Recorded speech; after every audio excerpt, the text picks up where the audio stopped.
You're watching the Original Music Podcast with your hosts Raymond Hems and Rick Gathman.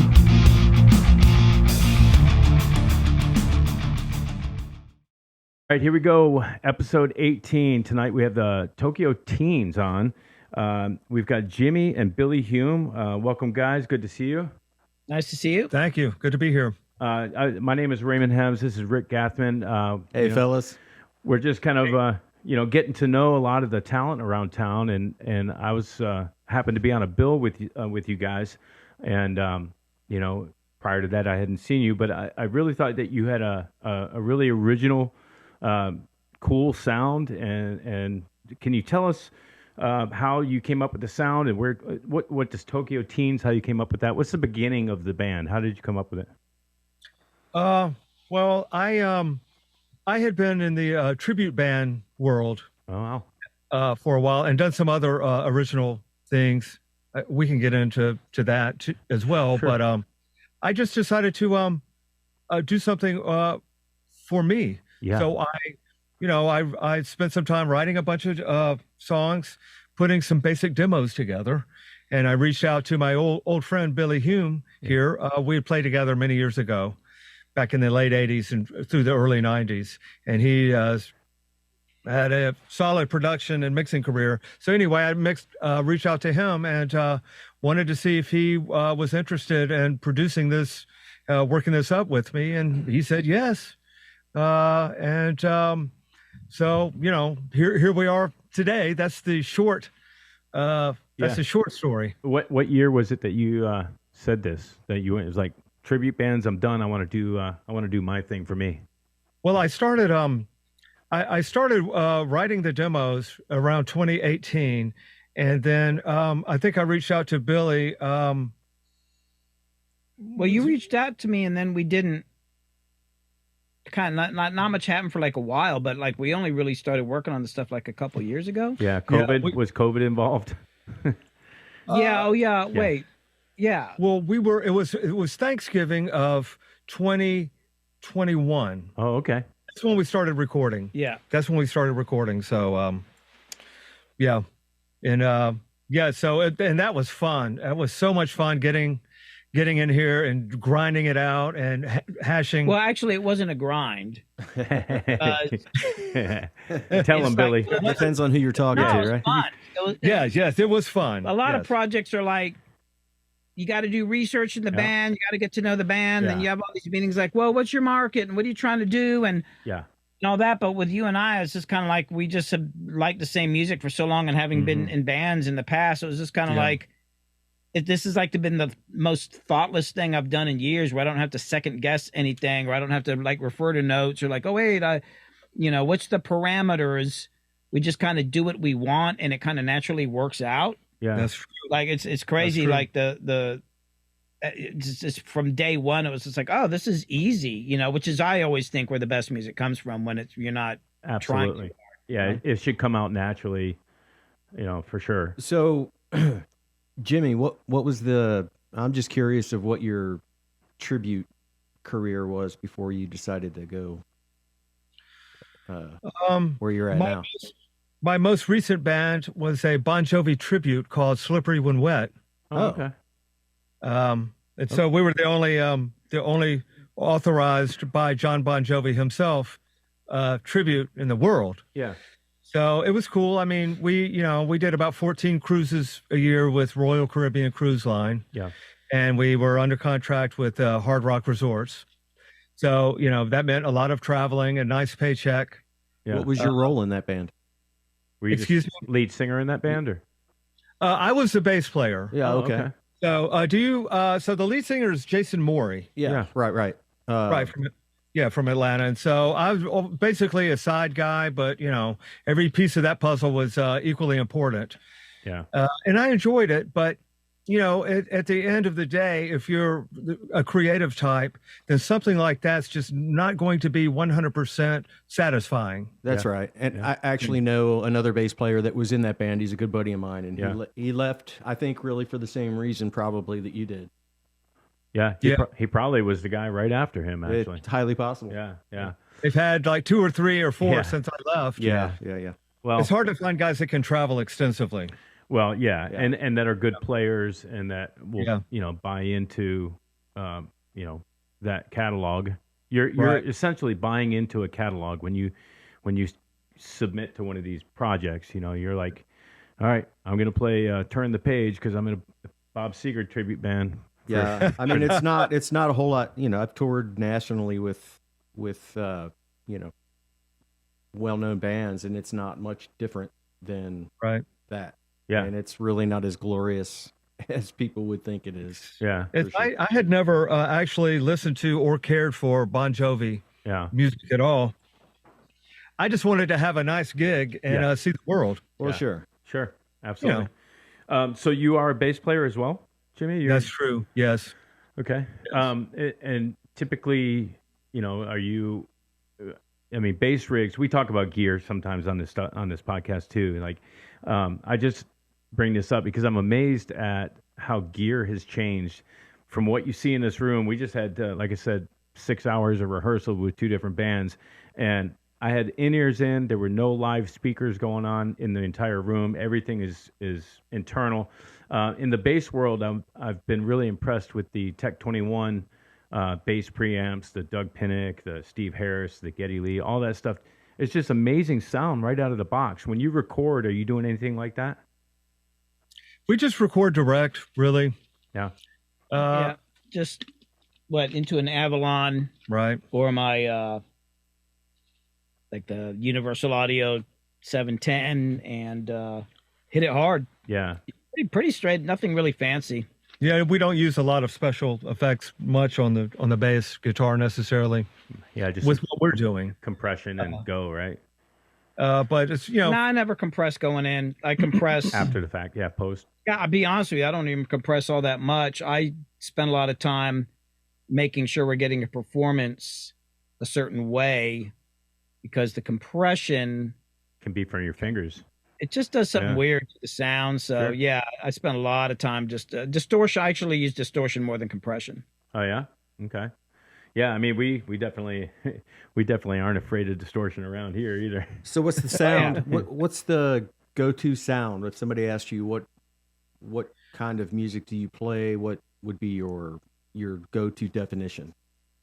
Well, for Tokyo Teens, now I call it goth pop. Or dark wave, something like that. Yeah. So, it all sounds like 80s music to me. Yeah, it's very 80s sounding. That's the 80s. Whatever. That's what everybody says. That's your influence. Yeah. Well, it is. I think like you were saying, I think we're children of the 80s. Yeah, definitely. I graduated in 87. Me too. Yeah. So that was right in our wheelhouse, and that was the thing that I noticed when you guys played after us. Couple of weeks ago, was how nostalgic it felt for me to see and hear the show. It was like, oh my gosh, that sounds like that was what I was listening to in the radio when I was a junior. So that's where you're saying that it was easy for you to do the recording process because it was it was in your wheelhouse of what it was you, right? That's true. And one thing that I'm really happy about is that Billy, through his career, hasn't really had the liberty to do a lot of 80s sounding music. Sure. He loves it. Yeah, I got criticized. I can't tell you how many years people like, boy, that sounds so 80s. And I'm like, God, I'm trying to do everything to not sound 80s. I don't know, the snare drum or the reverb. I'm like, oh my God. Now it's cool again. But now it's cool. Yeah. Thank God, finally, you stick around long enough. But I spent years trying to not sound like I was in the 80s. It was like really hard. So nobody gives a shit anymore, though. The music industry is so different. Like genres don't matter so much anymore. Thank God. They really don't. And like especially in the tribute world, it's kind of oversaturated, in my opinion, with 80s sounding bands. There's 3 Bon Jovi bands, 5 Def Leppard bands, a couple Fleetwood Macs, 3 or 4 Aerosmiths. Journey bands, which, it's fine, but, let's try. That's what we're trying to do, is get the original music out there. That's 80s sounding is awesome. Yeah. That's because that's what I'm about too, but let's do the original thing, right? Yeah, well, we have our own sound. I mean, it's reminiscent of the '80s, and it does sound like that. But I think we've carved out our own space with the way that we approach it, which is, yes, a lot of synthetics, of course, but we bring in acoustic instruments as well. We've got acoustic guitar. We've got we use mandolin on a couple songs. Mandolin, classical guitar, lap steel, and then sometimes I'm using some of my rap drums and loops and some of the beats. So are you guys playing all of the instruments and recording them and then using them as okay? Yeah. I mean, we do a lot. I mean, actually, some of the stuff we've done live on Twitch, like recorded finished parts on Twitch, like doing it live, and then we also typically we do all the, like, we don't cut and paste courses and stuff. Like I'm a little bit of a stickler for doing all the courses. Like we're not going to do one course and cut and paste them down. Yeah. Every course has got to be unique. Sorry, we're going to do the extra work. So we're doing a bit of traditional recording. Yeah. Because I come back, I started in the analog days. But I think there's something to that. So like we're working in Ableton and we're using a lot of modern technology. Yeah. But we're also bringing in a lot of older stuff, sound wise, but also the techniques, the way you think about making records. Yeah, you're still thinking about recording to reel, like, play the song all the way through 3-4 times, take this take number 3 or take number 1 on, you think about it that way as opposed to, all right, we're going to get the intro, then we're going to get a verse, then we're going to get a chorus, then we're going to copy the verse to the next verse, and then we're going to, there's a lot of different ways to do it, and there's no wrong way. I don't think. I mean, I've heard great music recorded both ways. Mm-hmm. Well, Steve Albini thinks there's a wrong way to do it. Yeah, for sure. Yeah, but who cares what he thinks? Yeah, well, you started a war. You guys are Steve Albini fans, are you? I don't know who Steve Albini is. I feel you're bad. safe. Oh, okay, sorry. You're safe. We can talk about it. Yeah. He's a producer. I'll tag him in the podcast. You'll laugh. What are you doing for drums? I don't think that was covered yet. Yeah, no, drum recordings. He did say some loops sometimes, but are you doing acoustic drums too? Well, I actually have a folder. I can't even remember where I bought this. It was I paid for it. Some guy, some dear soul went and sampled every 80s drum machine out there. Someone that I hadn't even heard of, but I was always a huge fan of the Lindrum. Yeah. And there was the oh my God, the thing that Rick Austin had, the emulator, and then the Fairlight. I love the Fairlight sounds, and I'm such a huge Tears for Fears fan. I did some research on them and found out that on some of those records they were actually using like the snare off the Fairlight, and then a hi-hat off a PPG wave or something like that. So I went and kind of checked all that out. So I've got this really huge sound library of 80s drum sounds, which I always like. So we'll start kind of the kick and snare, usually that, and then maybe the hi-hat. So I got some hi-hats I like, and then we'll do some loops, and then sometimes we're doing live percussion on top. Like I'm a big fan of putting I'll do live shakers. I like to mix live with program stuff just to kind of get something in there, and then sometimes we'll do like ride cymbals or crash cymbals. I'll do those live. I like that sound, but a lot of it's kind of coming off the sound library that I got. Yeah. Well, so what do you mean you do them live? You mean like literally have them set up, or you're just for so cymbals and stuff? Yeah, I'll set up some cymbals because I used to be a drummer, so I've got some cymbals, and I'll mic them and I'll play like my crash cymbals along with the program stuff. Gotcha. Sometimes some hi-hat parts, but it's actually a trick a client taught me years ago, because something about just copying and pasting crash cymbals in their program. It's never quite the same, but because every time you hit a crash cymbal, I don't care, it could be the same cymbal, hit it the same way, but it's never going to be exactly the same. Right. Also, I've got mallets. I like to do swells. I'll do my own swells where I'll swell up into a chorus and all that. And I just feel like that's a way I'll just run down the song, do all my crashes live, and I'll have 2 or 3 cymbals set up so it's not always the same crash. Oh, that's cool. Yeah. And then Tokyo Teens, the name. What does it mean? How long have you been using that? And it's just something that I thought of. I could tell the truth, or I could tell a much more interesting lie. My great grandfather got his leg shot off in World War II over there in Japan. Yeah, there you go. From some Tokyo Teens. And so in a tribute to him, the one-legged soldier, but that's not really it. It's just something that I made up. I thought it sounded cool and was memorable. Yeah. It means nothing. But it means nothing. Which I think you explained this to me a while ago, and I've thought about it. The more I've thought about it, and I like the idea that the name means nothing. Right. So you have to like listen to the music, because sometimes like band names, like some of those ones you were mentioning earlier, it conjures up a style of music. Yeah. Which, like, what the hell is that? So it's you like got Spinal Tap.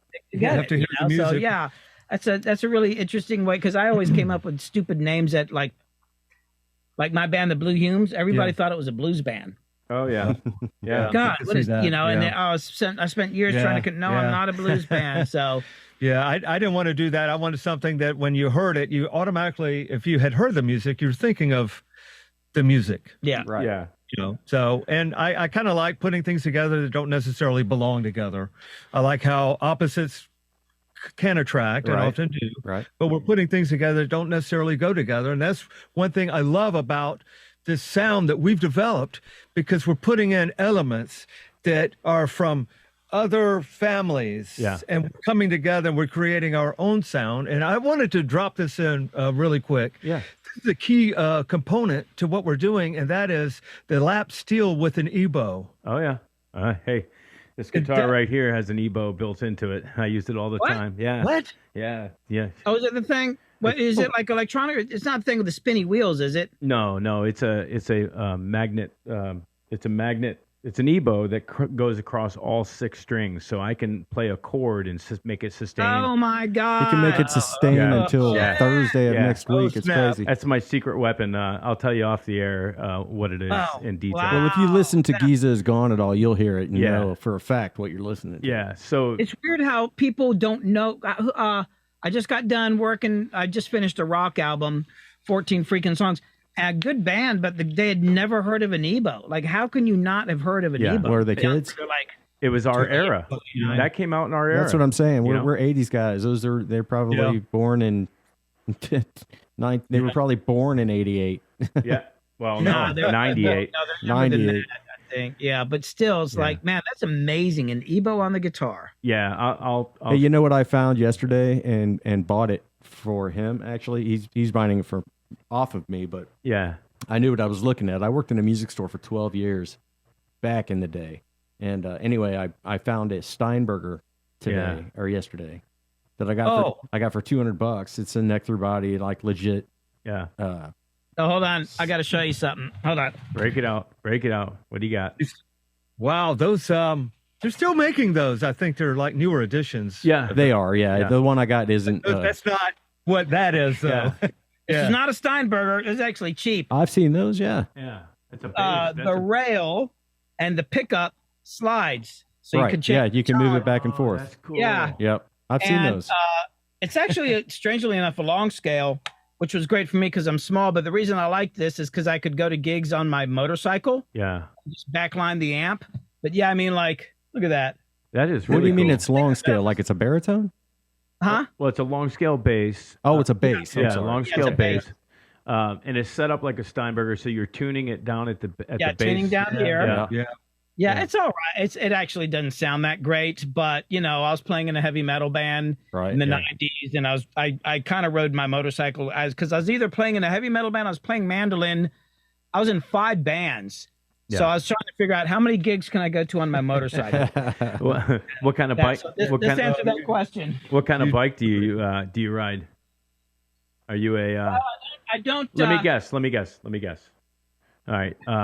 I'm thinking a 650 Triumph Bonneville type of bike. Oh. No, I had a Suzuki Intruder for years. Okay. And then I had a BMW K1200 RS. Okay. Which is like a sporty road bike, but I totaled it a few years ago, and I haven't bought one since because I'm a really aggressive rider. Yeah. And I just kind of was getting too aggressive, and I thought, and I got so much to do. I thought, God, if I have a motorcycle and I have the afternoon off, I'm just going to go riding. Yeah. I really had work I need to do. My wife's bugging me to buy another one though, so I don't know. Hey, you got to listen to your wife, man. You got to listen. She's making you do it. I'm actually trying to talk her into right now buying a delay pedal. Like, I need to buy a delay pedal. She's like, we'll talk about it. So maybe if I agree to the motorcycle, I can buy a delay pedal. That's awesome. That's awesome. So back to Tokyo Teens, Jimmy. When we talk about 80s music, we're talking about 80s music. There was so much going on there. We had the hair bands. We had, we essentially had hair bands, and we had the pop side of it. Yeah, the pop side of it. Duran, Simple Minds, Depeche Mode. I hear a Depeche Mode kind of vibe in there. So it's more of a, what did you call it? What kind of pop? Death pop or something like that? Goth pop. Goth pop. I like that. Yeah, it's there are elements of all that. I mean, all those are my favorite bands. That's what I really listen to more than the hair bands. When guys were going to watch Poison or something, I was going to see The Cure or Echo and the Bunnymen. The psychedelic furs. Yeah. So I was going to those concerts. Although I did see Pantera open up for Skid Row. What the hell were you doing there? I was there at the Fox. Yeah. So I did see that one, but I come from the other side of it. Well, that's cool.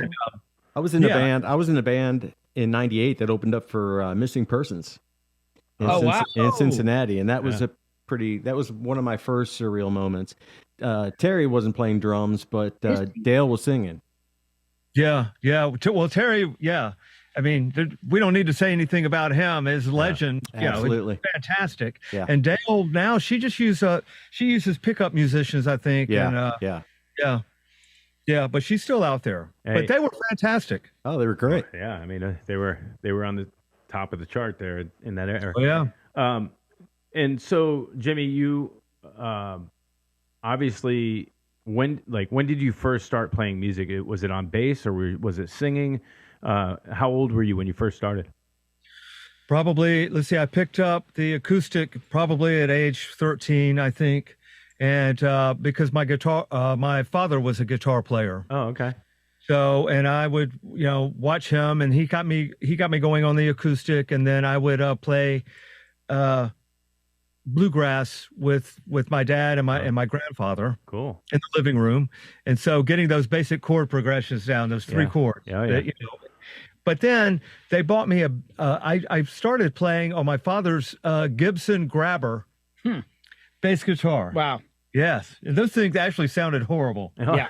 I'm sure. Terrible sounding bass guitar. But I think Gene Simmons actually started out on one of those. Yeah.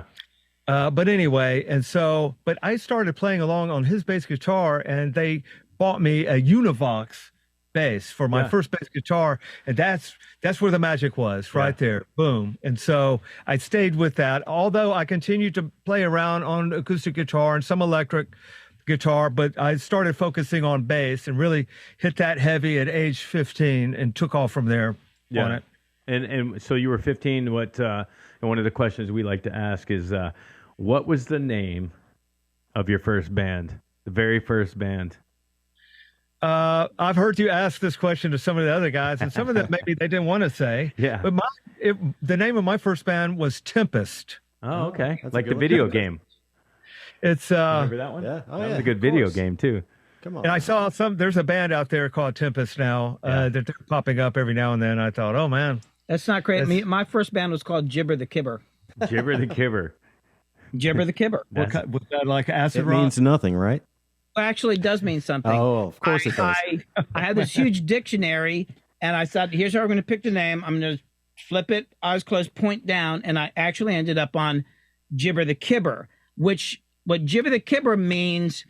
So in maritime law, if a ship wrecks and it's kind of on the rocks, you technically, legally can go take stuff off the ship, right? So what people would do is near coastal towns, they would take lanterns and put them out near sandbars and rocky shores and trick ships into thinking that's where the harbor was.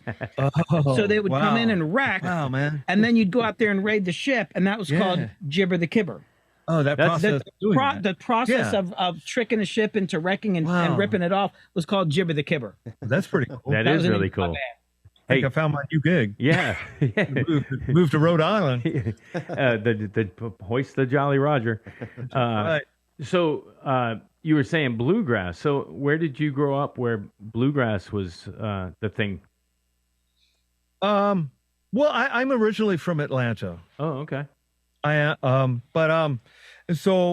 my father played in country bands, and then my grandfather was just, straight up deep South country person. Yeah. And so they played the bluegrass festivals. They would play, and then they started taking me on some of those along with them. Yeah. Did you ever make it up to the Merle Fest up Watson, Doc Watson, those guys up in North Carolina? That's where I'm from. So it is. I think mostly we just went to North Georgia. It's so long ago. Yeah, sure. Actually, I'm 112. Yeah. So it's hard for me. So are we. Yeah. Yeah. So, but I just remember how much fun it was and how nervous I was. And I don't know if I did a great job or not. I just know that I did it. Yeah. And that's all that mattered. Yeah. To me, and really that's what really matters now. Sure. Yeah, absolutely. Getting in there doing it no matter what it is. Yeah. What kind of places are you playing locally around town lately, like in the last year or two? The places that I've played locally in town. Well, I haven't, I left Slippery a few years ago. So since then, I haven't, most of my shows have been out of town that I've done with Tokyo Teens. Yeah. So we're just starting out. Yeah. We're just starting out, so we don't have a long gig history yet with Tokyo Teens, but we've got these 2 shows booked in Atlanta. I've got another one in Miami, one in Fort Lauderdale. I've got 5 dates out in the LA area in June, and then we'll go from there to Las Vegas and then bring it home. Oh, I thought you're going to see. You're not going to Seattle? Not on this one. Oh, okay. Not on this one. Where are you playing in Vegas? I don't know. The booking agent has that. I don't really remember the name of. The only ones that I can think of offhand would be Club Sinister in LA, and then there's the Dollhouse or something like that. Mm-hmm. And we did I Vamped just can't. in Vegas is the only reason I asked. Yeah. Vamped. Excuse me. Vamped. We played Vamped in Vegas, Vamped, which yeah. is Okay. Yeah. Okay. Let's talk about the dates that you have in the Atlanta area. You got April 8th at the Flicker Theater in Athens. Yes. And then you've got Bog Social on April 27th in downtown Atlanta area. That's right. But no, it's not in downtown. Well, it's actually in West End. Okay. West End. Yeah, just on the other side of town. I think there's some kind of thriving district over there, probably something similar to East Atlanta. Yeah. That's where the Eastern girls and West End boys are, I think. Isn't it? You see what I did there? Yeah, I think so. Yeah. That was good. That was a good one. Good one. So there's missing persons, and was that Pet Shop? Hold on, I gotta Pet Shop Boys. Yeah, Pet Shop Boys. Pet Shop. What about like Oingo Boingo with Danny Elfman? Oh yeah. What a he's got career. a new. What a career that guy turned into, right? Yeah, he's been resurrected. He's out there hitting it hard now. Yeah, he's Looking like- soundtracks and movie scores and all kinds of stuff. Do we have anything of his? Yeah, we've got a track. I'm dying to hear it, and I haven't heard any of it yet. Well, I'm out of the loop. Yeah, you're out of the loop. So let me dial this up, and while I'm doing that, if you could, you said you're using Ableton to run your show. When you're going live, I didn't notice. I should have been paying attention more. Were you using in-ears? How do you control your stage monitor situation so you can hear? Oh, I don't use in-ears at this point. I'm just coming off the wedge and rolling with that. Old school. Yeah, I don't have a problem with that. You're not even playing it off of Ableton. We're just doing show 2-track, which I got to make new ones now that I'm going to be playing. But you're just running it off. Are you running it in Logic or something? Or? Yeah, I'm just running. I entered the show into Logic. Yeah. And then lined it up, and then I just run that off of my hard drive. Right. Off your laptop. Off my laptop. So what you have coming through your wedge is what's actually coming through the house as well? Yes. Okay. Yeah. Yeah. So, And it's like you have a band behind you. Yeah. Yeah. And people, it's funny once the show starts to roll and starts to move a little bit, people forget that there's really not a band. They're just kind of watching me and what I'm doing, and it's a little theatrical, I would say. To sell it. Yeah. And so they slowly forget that there's not a band. Yeah, I agree with that. When I saw you play live, I was like, I was loading my gear, my guitar rig off the stage, and you were coming up and setting up. I'm like, man, that would be a whole lot easier than hauling gear around. You just, you're bringing your laptop. Do you bring an interface with your laptop so you can get good signal out to the house, or? I do. Yeah. I do an interface and a stereo DI. Yeah. Just to make sure that you're getting. It sounded great. We're gonna play a track called "Dreaming of You." Okay. And when we get back, we'll get some more detail about how you guys came up with the song. Sounds great. All right, here we go.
Yeah, dude, that I'm gonna go It's first. certainly 80s. Yeah, certainly 80s. But what I would say is the most authentic, genre authentic music that I've heard in a long time. Like As far as original goes, these as far days, as originals yes. go, being a style. I mean, the boys in Southern Locomotive, they were true to form. They're a Southern rock band that you get what you paid for. That's extremely authentic, very well produced. Mm-hmm. I loved it. I agree, Thank 100%. you. Thank you. Yes, thank you. One of the ones I find interesting about that is the chord changes and the melody change in the pre-chorus. So Jimmy's a huge Burt Bacharach fan. Oh, okay. And if you actually know that and listen to some of these songs, you'll go, oh, yeah. Especially this one here, da da da da da da, because of the way it changes in the pre-chorus and then it goes in the chorus.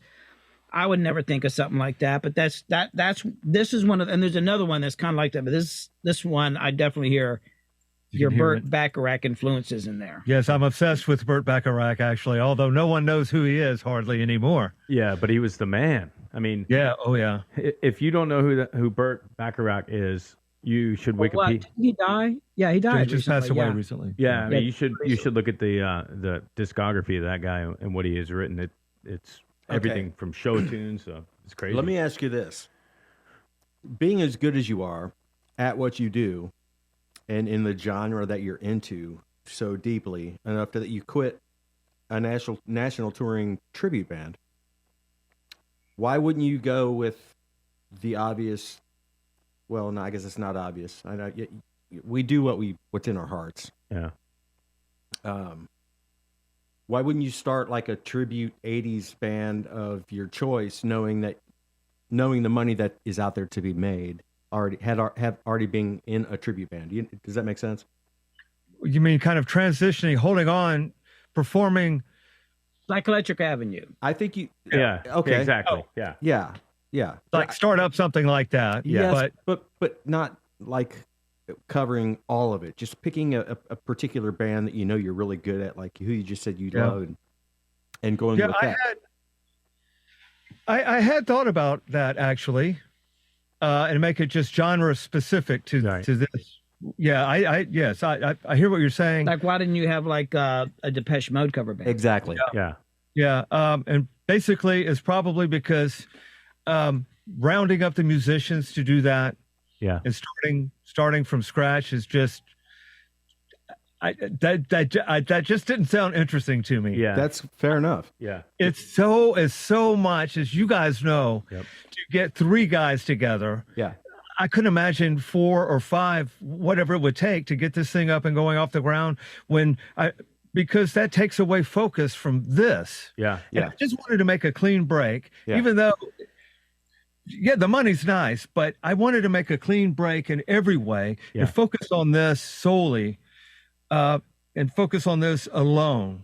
Yeah. You've got your own ego to deal with. That's it. Yeah. You can only get in your own way, right? I have a story I want to tell you so bad, only I simply can't. But I can give you I can give you the short version. Yeah. I joined a tribute band fairly recently to Duran Duran, and I had just finished the drums. Like that day, I left the band because I couldn't. The singer and I just simply personality complex. I mean, black, white, oil, and water. Yeah. Yes. Ego. I'm so done with egos at my age that I just can't deal. Well, the thing about bands, and this is something that even though I haven't been in a band in a long time, but being a record producer and either having a project I'm getting paid for or somebody that I signed and I'm developing, you put all your heart and your soul and you work on this thing, and then it just takes some dumbass singer or musician to do something dumb and throw away their career or quit or lose their minds. And even on the projects I got paid for, I kind of felt like, damn, all that work and nobody's going to hear the album. I've got a couple albums. Well, I've got a bunch of albums sitting on hard drives out back, but recently a couple of really great albums that aren't ever going to get heard because the singer or key person in the band just totally blew it. It's crazy, isn't it? And I've just kind of been it's why I started doing my YouTube channel and Twitch, and then with Jim, because you're kind of feeling the same way, like your frustration of dealing with bands and being a bass player, and you don't really have control of it, and then you watch people do stupid shit. Yeah. It's like, I just want to have more control. Yeah. And so there's a lot of motivation to not be in a band, plus dealing, and I know you guys are musicians, I'm a musician, but I gotta say, I fucking hate dealing with musicians. Yeah. Well, we do too. Pain in the goddamn ass. Yeah. That's why I'd rather deal with the rappers. Yeah. Well, wear your Kevlar and you'll be okay. But yeah. We're a three-piece. I have guns in the studio. I don't give a shit. But I like it. I worked with a bunch of those guys, and I got to tell you, man, David Banner walked to my studio carrying an Uzi the first time he came in. I think he thought he'd scare me, and I just was like, "Hey, can I hold the Uzi?" Yeah, right. And then he's like, "Oh, I'll go put it back in the van." I was like, "Sure." Yeah. But it's like those guys have a way better fucking work ethic. Worked way harder, got more work done. Definitely career oriented than any rock guys ever worked with. Well, that's why they all make the money. Yeah. They're really motivated. Yeah, which is an interesting angle. Let's go down this path. I'm a rock guy. I was a blues guy. I was a rock guy. Yeah. I like instrumental music. I like writing songs with my singers, and but none of it pays the bills. I mean, whereas you could come up with beats. I mean, you literally can just come up with beats and sell beats to artists to make songs on top of and get paid. Like they've opened up revenue streams in that genre that we just haven't even looked at as far as in the rock. And then the whole question about, is rock and roll dead? It makes you wonder. I mean, that's why I was asking Jimmy why he's going this route instead of doing the tribute thing, which would obviously be easy for him.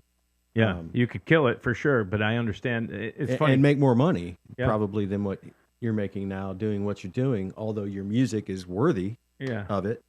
He doesn't have to pay the other musicians because he can go that's out why, and bang it that's out. where the question prior to that came, where are you playing? I mean, are you able to actually get gigs and make some money playing in venues anywhere around, which is what we're trying to have it's the whole point of what we're doing. Yeah, the podcast to talk about, getting original, heartfelt, blood, sweat, and tear created music true on musicians. Stages.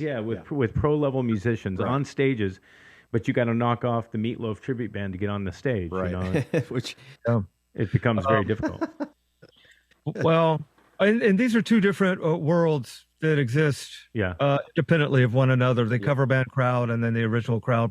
And there's been a black hole where there hasn't been a lot of, original music happening in Atlanta outside probably of hip hop and rap and maybe a little punk, but it's just been a big void. So, I mean, doing what you're doing and trying to generate something is a great idea. And I think it could hit. I mean, I think it could catch fire. Yeah. Well, guys like us are out there all over the place. We're out here. We're finding that out. Yeah. I actually have a couple now. Ray, you said something, and you said this one sentence, but literally kind of brought up three different subjects, which I think are very important. And I could probably go on for hours about this, but let me try to it's my ADD. Condense this into one thing. And this has a lot to do with my career in rap music, because I don't know if you know anything about my past, but I worked on some of the biggest rap records in Atlanta. Like I worked with Lil Jon back before he blew up. I had a lot of #1 records, and it was kind of weird for everybody because I was playing mandolin at the time and doing singer-songwriter things at the Bluebird Cafe with my music, singing about angels and shit like that. And then all of a sudden I'm working with crunk rappers. But first off, you got to understand, when you talk about rap music and people making beats, another reason rap music was successful financially is because to tour, you don't need a whole fucking band. Right. You got the rapper, like the quote unquote DJ, whatever guy running either the MPC or playback machine, and a road manager. So there's typically 3 guys, as opposed to that plus a whole band. Just every mouth you add to the road means eventually moving into a bus, where these guys can travel in a damn car, right? Yeah. The other thing is, making records was cheaper because you don't need to rent a big room. Like I did a lot of huge rap records, and I did them in my basement. Even though I had a great drum room, I have a really 12-foot ceiling drum room, and I get great drum sounds in there. You can make a rap record almost anywhere, right? Yeah. The thing is, there was a different kind of psychology with what these guys were doing. See, in the rock world, the myth of rock success is that these guys got together and they wrote some songs in the basement and they went out and did a gig and they got discovered and got signed. It's like this Cinderella story. Yeah. The rap mythology is that these two guys got together in a basement. One had an MPC, one had a 4-track recorder and a shitty microphone. Yep. And they made a song, made cassettes, went out, sold them, took the proceeds, reinvested into a better microphone and a better recorder, made some more money, reinvested. And the whole rap mythology is based on a business model. Yeah.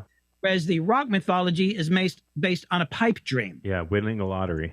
And it took me years to finally get that, because I'd be working on rap sessions and some guy'd come in and go, yo, I'm a CEO. And he'd have this card, CEO. And I'd be like, whatever, dude. And 2 years later, he had a multi-million-dollar label deal with something here in Atlanta. I'm like, holy shit, how the hell that happened? Yeah.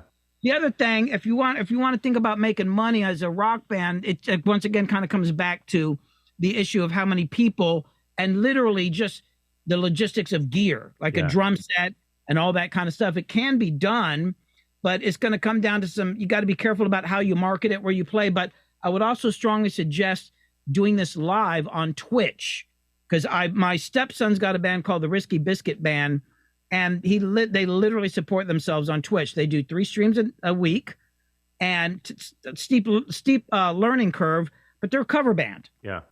That's all they are. They just do covers, and they're starting to switch in sneak in a couple originals. But there's people making some bank on Twitch and you probably have all the gear right now that you need to do if you build a fan base. So that's another way you could do it. And you could also not only do it I'm just throwing out some ideas here, but not only as a cover band, but if you want to feature musicians, that would be an added attraction to every episode. Maybe you bring in another band or another musician, because we did a stream last week, because I up here, like, this is my home studio here, and I've got another house on the property that's like an A-frame chalet style house and all that. And I recorded a live country album there this last Wednesday, traditional country. Sure. Singer-songwriter. I played bass on 2 songs. I had a mandolin player on a couple. We filmed it with nice cameras, and I recorded it with good gear. But we also streamed it on Twitch. I had 7 cameras on that. And it was one of my better streams, because I was like, I'd never really done that before. It's like, I was an MC. Yeah. I didn't come up between songs, and he'd tell stories. And then there was a jam, and it was like, the people loved that. It's like, oh, it's an actual show. So that's a format you want to look at, because I think Twitch is only on its way up. I agree. I actually know somebody that does some streaming on Twitch. I definitely have the equipment here, and let's talk about that. So, like, I'm using a Blackmagic switcher. I've got 4 cameras going on, and then I've got the direct Zoom feed from the computer as one of my sources. So I go to you, and I can switch to you, and all that. And I got an X32 Behringer that I'm getting my audio out of. So everything sounds good quality. What I'm finding, though, my issue is, and it might be a setting, and I'm just long in the tooth and old I'm doing the best I can as far as, staying with the technology. But I'm finding that I have a delay from the HDMI signal of the video going into the switcher, and then the audio coming from the Behringer. I've got a delay there. So I've got to figure out how to tighten that up. I know this is off subject of our video, our interview here, but I got to tell you, I got into Twitch, and I was trying to do it all on one computer, and it kept crashing, and God, we'd have these streams that would crash over and over and over again. Frustrating. Finally, doing research, talking about you got to have 2 computers. Yep. So I switched to that. But what I figured out was you're really going to want to use OBS software, and you probably want to do it on a PC. And I don't know anything about PCs, although I do now, because I spent 2 months killing myself with this stuff. Yeah. But if you use the OBS software for your switching, and you can get a little hold that up. This is called a Stream Deck. This was actually given to me by I just Sky saw, Slade. I just saw. Yeah, these things are cheap and easy to do, and you can program it. And so in OBS, you can offset your video and audio, because I think I had like 100 and there's a milliseconds, 58 milliseconds or something weird like that, and I had to offset the audio to match it. I can't. I said it. I can't remember how I did it. Yeah. And then I've actually got one of those Black Magic switchers just like you, because I've got a Black Magic Pocket Cinema 6K for other things, but for Twitch, I just use OBS because there's so many options and there's a lot of cool things you can do with it. I invested a lot of time into it. Yeah. But that's would probably solve a lot of your problems because it's actually designed for it. Yeah, I've actually seen in the menu. I'm using two things. I'm using the Roland VR1 HD, which is a 3-input podcasting switcher. You got 3 HDMI options there, and in there, that's where I'm running my audio to also. But in the menu, in the settings, we are going off topic. Sorry. Way. Yeah. My label. Hey Jimmy, do you have you done any videos or? I'm just kidding you. Yeah, that is going to be my next question. Yeah, go ahead. You guys we're going to go to the videos out. in a second, but I got to geek out on this because I'm going to learn something. That's cool. Go ahead, man. I love talking about this stuff. Yeah, I'm going to learn something and make us show even better, ahead. buddy. I'll jump in with Jimmy when you two are finished. I was going to say, if you want to get my information and you want to hit me up on the side, please do. I literally almost lost my freaking mind going through this. Yeah. And sometimes you just want to call somebody up and they go, "Oh no, it's not that button, it's this button," and you're like, "Oh my God." It was just the other button. So. I know it's a simple setting change that I need to do. I just don't know if I need to go this way or that way as far as the time thing goes. What part of town are you located in, Billy? If somebody wanted to do some recording, what's the name of the studio and how would they get a hold of you? It's a private studio. I'm in Cumming. I'm in Cumming. Oh, are you really? Oh, really? Yeah. I live over. Hey, let's not say that on the air. No, I'm not going to say it, but I live near the Mexican restaurant. We do too. So do we. Oh my God, they got the best nachos. Yeah, I'm telling you. Is it a place called El Don's or is it El Portón? Oh no, it's neither of that. It's one near the new. Oh no, I'm north of Cumming. Well, it's near the new Publix. Okay, all right. Well, let's. We will definitely when we'll talk off the air. Yeah, when we. Yeah, I'm up here. I do record bands. But it's kind of like my thing is more like it's not like just people call me. I'm like, hey, I want to record some vocals. I'm like, well, let me refer you to somebody. But like if somebody needs if it's kind of like something I'm producing or it's something we're collaborating on, or I do a lot of mix work. Actually, I'm in the middle of a 35 song mixing marathon right now because I got to mix a bluegrass album. I just got done doing a 12 song heavy metal type thing. I'm mixing some 80s stuff, some rap stuff. So I do a lot of mixing. I also do a lot of fix-it work where like something's not right and I'm the guy who can fix it. So I like it. That's cool. Well, that's great. That's why we're here. We want to meet new people. We're networking at the same time. Yeah. Right. Right. Giza do a show with Tokyo Teens. Why not? I mean, any day. Right. It's definitely you'll get your money's worth. You'll see something you've never seen before, and it'll be cool. But do you have when you play live? Do you have video going on behind you? I do not.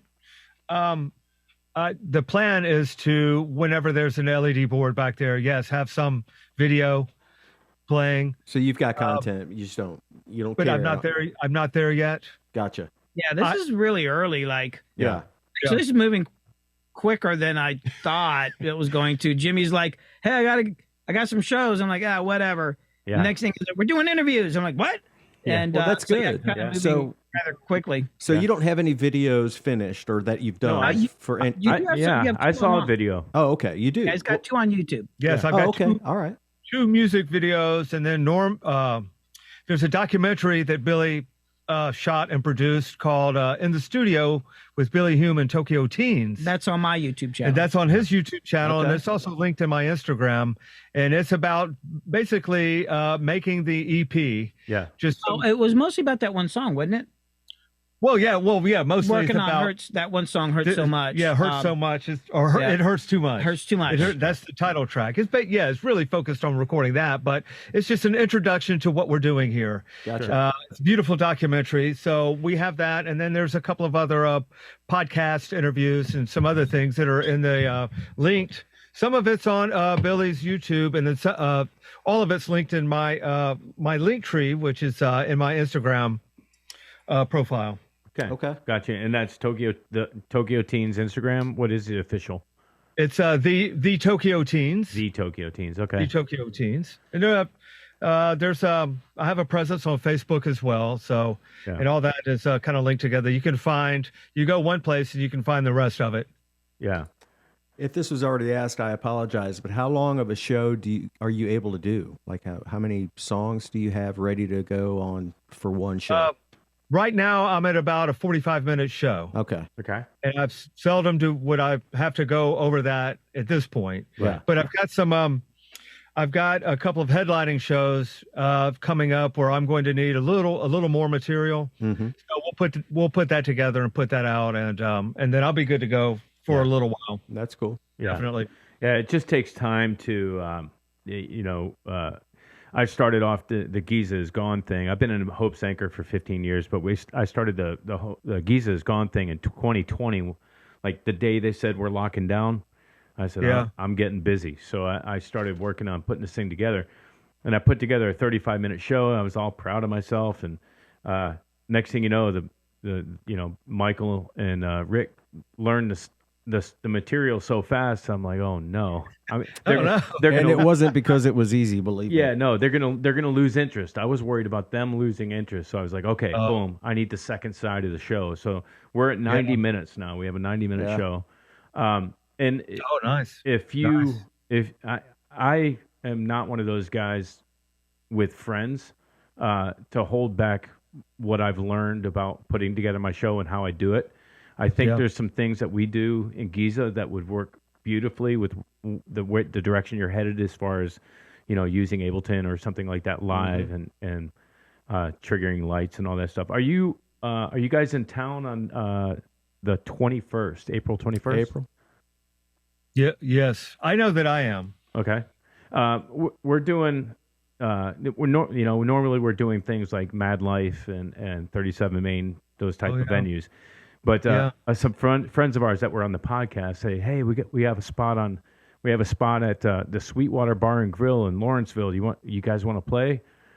And we're like, "Well, I guess let's do it." So we're gonna throw together We're not throwing together anything. We're taking full production. Yeah, we are. We're gonna go in there and kick ass. Is what we're really gonna do. And we're doing like you said. Yeah, like you said earlier. Yeah. I'm taking the big, ridiculously huge drum set that Mike Portnoy would be happy to play. Yeah. Well, we got to figure that out. Just because it fits. I'm not. Maybe I'm not. No, you might be sharing. And that's another thing to talk about. It doesn't really apply to you as much because of the way you've done your shows. If you're an original band and you're on a bill, you better get to know your friends that are in the other bands. Yeah. And work together to share backline, save time. The showcase we did at 10 High. One drum kit, has a bass cabinet, have a guitar 412. Keep it simple, stick and just let's have fun, Yeah. I think you lose more crowd by slow changeovers than you do if 100%. Yeah. But we're gonna be doing that show on the 21st. So we'd love to have you guys out and buy you a beer. Definitely. That's Evan. Evan is. Yes. Okay. Yeah. Yeah. Evan with Discord Productions. He's actually. I'm waiting for the reply to get the confirmation, but he's supposed to be doing the podcast on the 14th, the Tuesday at 7 p.m. Oh man. Yeah. So tell him I said hello. He's a great drummer himself. Oh, okay. Well, I'm trying to get him on, and I want to promote. I want to promote promoters that are doing original music. Yeah. I want to promote bands. I want to promote other podcasters. Hey, we're all friends here. Let's only way that we can do something in this city to revitalize the scene is this type of thing, in my opinion. Well, you're exactly right, and that's one thing that attracted me towards the kind of the darker side of the music scene, if you will. Yeah, was the camaraderie and the teamwork and how everyone's working together. Yeah. And for a long time, I did not see that in the traditional 4-piece rock band world. I saw backstabbing, to be honest with you. And absolutely. A lot of unnecessary. It's not a competition, but some people could make it more of that than what it needs to be. Yeah. And there was a lot of that going on, and that's a huge turnoff. So to hear you say these things, that's golden, man. Yeah. That's beautiful, because that's how it should have been all along. Absolutely. Yeah. It is how it should have been all along. I said it just a second ago that, we're going to show up and we're going to kick some ass. Yeah. That's not a knock or a competitive beatdown of the other bands. No. We're just going to bring our A game. That's how we play. Right. Right. So right. Well, I hope that lifts everybody up to bring their A game as well. Like, okay. And these bands we're playing with are killer too. Yeah. I mean, they're really good.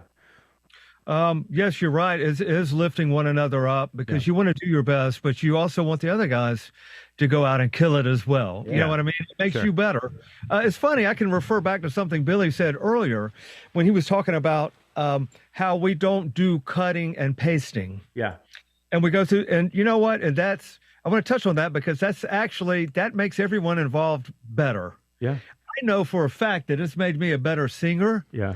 It's made me keep focus on what we're doing, and I'm looking at things as a whole. Yeah. That process of having to go through an entire song like that, it made me a much better songwriter, singer, composer in every way. It's also the idea of recording.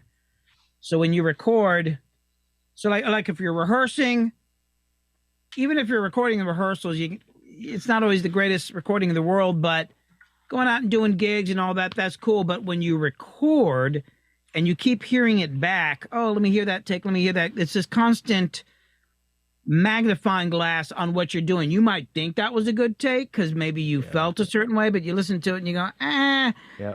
And the one things I found is that historically speaking, when I've been working with rock bands and all that, they're not recording all the time. They write a bunch of songs and then they go into the studio really intensely for like 5 or 6 weeks, and then they're done for like a year. Yeah. But what I found with the rap world, those guys record every day. Yeah. You could have a guy come out with a record on a Wednesday and he's in the studio the next day already working on the next record.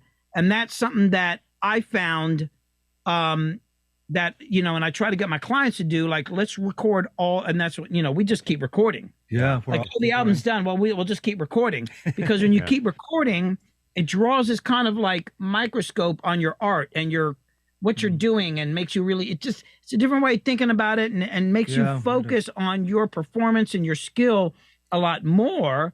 And I always encourage people I work with, like the bands I work with, like, I want you to go, you got a laptop, I want you to record every day with a click track to get your timing good. But when you're practicing, record it, even if you erase it. But you know what you do, because that's what I've been having you do. Like, I want you to go home. Here's the instrumental. Sing this shit, and then we'll go back. We'll re-record lead vocals 3 times to see if we can do that first one. Even if I'm going to take these 2 words from that take, and then over here. But go and re-sing and sing and sing and sing and sing and sing and sing with headphones on and a good mic, and listen to it. Even if you delete it, just do it. And that it puts a different microscope on your work. It's funny you say that. You think that Michael Jordan just played basketball when he played games? No. That guy was getting up early. He was practicing. He was having breakfast. He was practicing again. Then he was having lunch. Then he would go golf and bet $100,000 on one hole. And then he would go and just make you look like a high school basketball player when you played against him. I've done multiple albums with a band called the Infamous String Dusters. They're kind of renowned, I guess, bluegrass, newgrass, whatever you want to call it, jam band, jam grass. But some of the guys in that band are literally some of the best musicians on the planet. Sure. And the dobro players considered him and Jerry Douglas to be the 2 best dobro players alive right now. But they practice all the time. The banjo player actually injured himself. These guys are obsessed with practicing. He injured himself from practicing. Yeah. Because he was like, he told me about it. He was like, I was trying to work out this thing, and he's sitting in the seat, and he said he sat for 2.5 days in this one position. Oh, no. And I got up, and when they came to pick him up to go touring, it was like he had this weird thing in his elbow, and he had pinched a nerve from practice. I kid you not. These guys, like, if you want to be good, you got to practice. You have to. I'm about to embarrass Jimmy, my dear friend. What do you got there, buddy? What do you got there? But I look at this every time I come in. Yeah, that's amazing, man. The Grammy. For what I can't read what it says. What's that? What record's that for? It's the infamous String Dusters. Okay. I guess it was like 3 or 4 years ago. How many? Yeah, It was 3 years ago. 3 years ago. I don't know. We did You should be hugely proud of that. Yeah, definitely. Dude, Congratulations. I'm like, yes. Yeah. That's amazing. And that's a real one you have in your hand right now, Jimmy. It's real. It's real. It's really heavy. Yeah. It's heavier than you think. Don't drop it. That's awesome, man. Yeah, that's pretty cool. Now put it back. Now put it back immediately. Did I say you could touch that? It's funny. It's not funny. Going along with what you're saying about, cutting his vocals and such, on Dreaming of You, a couple of things. We didn't talk about the song that much after listening to it. But for me, two main things I noticed was that the drums and the feel of the song went to halftime in different parts. Yep. And then the background vocals. The background vocals were really, really well done. The song was produced very excellent, and you did a great job cutting those vocals. And that's actually both of us singing. Oh, nice. Yeah. Yeah, I just pulled up the session. I was like, I thought you got to were. remind myself what we did. Oh, yeah, there are a lot of vocals on there. Look at that. Yeah. They're stacked and they're right. There's nothing. Yeah. There's nothing. I'm a little obsessive about vocals. We did this funny thing with Jim's voice. I tried out different mics, and I was like, I'm going to do like a mic shootout with Jim. Yeah. And so I did this thing where I had him sing the same part over and over again, and I switched mics, and I had him like keep your head in the same spot so I could switch the shot. And so I had like a Neumann TLM 170, a 103, an M149, a U87, an AKG 414, a bunch of mics. Yeah. Here's the crazy thing. This dude sounds almost exactly the same on every freaking mic. Every mic. I was like, God, am I deaf? Yeah. Like, I think the M149 sounded a little different. Oh, the SM7 sounded a little grainier, but I swear your voice. Yeah. Come on, man. All microphones are the same. Same on every freaking mic. I was like, just get my mic. Yeah. Doesn't matter. Give me my Just 58. whatever. Yeah. Is it 50? Now, I do want to bring up something about this song that I did. It was a little unique. There's a part in here. I don't know if you'll be able to hear it here on. So the verse is imaginary lover. There's a bass part in there. Yeah. Yeah. The ship horn. I heard the ship horn. So that is, I wanted to get like a fretless bass guitar sound where you kind of slide up and you got that buzz, but I don't own a fretless. Sure. It's a trick I figured out years ago because I wanted to bend up to the note. And I was like, how do I do that? So what I did is I made my bass like really out of tune. I played, or actually on that one, I think I played all the wrong notes. So I'd play every note a half step below where it's supposed to be. Right. But I put auto tune on the bass and told it you can only play these notes and a really slow correction time, like a really slow. I'd hit. Let's say I'm supposed to play. It's supposed to be an A. I'd hit a G sharp or a G, and it'd go and slide it up. So I finally found a good, like the auto tune's good for something. The mad magician. Hey, dude. Mad musician. if you're telling me that are you telling me that the bass track that I just heard on there was not a keyboard synth? I know it sounds like a Roland D50 or something. That's hold on. There's a ship horn. There's a ship horn. Some of it's electric bass. Yeah, that's bass. That's an electric bass. That's my Fender. Wow. I thought the same thing. Hot rodded something. Hot rod. Where's my bass? DeVille or That's something. this one right here. It's this. Yeah. And I only bought this because Rick Beato said it sounded good. Like this is back when I used to work with Rick, and somebody taken my bass back, and we went to Guitar Store, and he said, "Buy the bass that sounds good, not plugged in." And I was like, "God, that's an ugly ass bass." Yeah. And I bought it, and now I like it. But yeah, that's. I love burnt orange. Come on. Is that? I like that color. Is that a P bass? It's actually called a hot. God dang it! What's it called? It's a hot rodded American Precision, but it's got P bass. Yeah. It's like got a mixture. Isn't this like a jazz and P bass pickups or something? It's a hybrid. Yeah. You don't see many of these around, but it's heavy as shit. That's for sure. Like I was playing this at gigs for a while with some of my clients, and I was like, I got to get a short scale because this thing weighs too fucking much. But it's a great bass. Passive bass. I really like the tone of this thing. Yeah. Well, that's impressive. If the bass that was on that track, I mean, when I was listening to the track, I was noticing the bass, and I thought for sure that was a keyboard. Yeah, it sounded like it for sure. There's another trick for bass guitar. Yeah, that's pretty cool. What do you got there? Oh, Holy Grail? No, Big Muff. Yeah, oh yeah. Big Muff. Yeah, my first distortion pedal was a Electro Harmonix Muff Fuzz. Literally, and we haven't talked about this on the podcast. My very first pedal was Electro Harmonix Muff Fuzz. I got it in 1985. And it was the kind that was a small one that was designed to hook onto the strap, and you just turned it on or off. Oh wow! And it's not exactly a pedal, then, is it? Yeah, well, yeah. Like my first pedal was a Pearl Export. I guess you wouldn't call it a pedal. What was my first effect? Let's say that. And then I was hooked. I ran that into a 63 Fender Bassman, and I just knew D, C, and G, and I was done from there. You know. Here's another good bass pedal. Somebody will probably. Oh yeah. Yeah. This is one of the old ones. Yeah, but this is actually good for bass too, because distortion. Yeah. Making a bass sound like it's kind of cracking through an amp, a little distortion. Yeah. Great thing. Yeah. Now bring that pedal back up for me. That's a GT2 Sans amp. I have that pedal too. I got it in like 95 or 6. And that was my first pedal to try to get my Fender amp to sound like a Marshall. And it had the California, British, and then Tweed or something like that. And that was a great pedal. I used that pedal for years. I never have used that for bass though, but I would imagine Tech 21. Why not?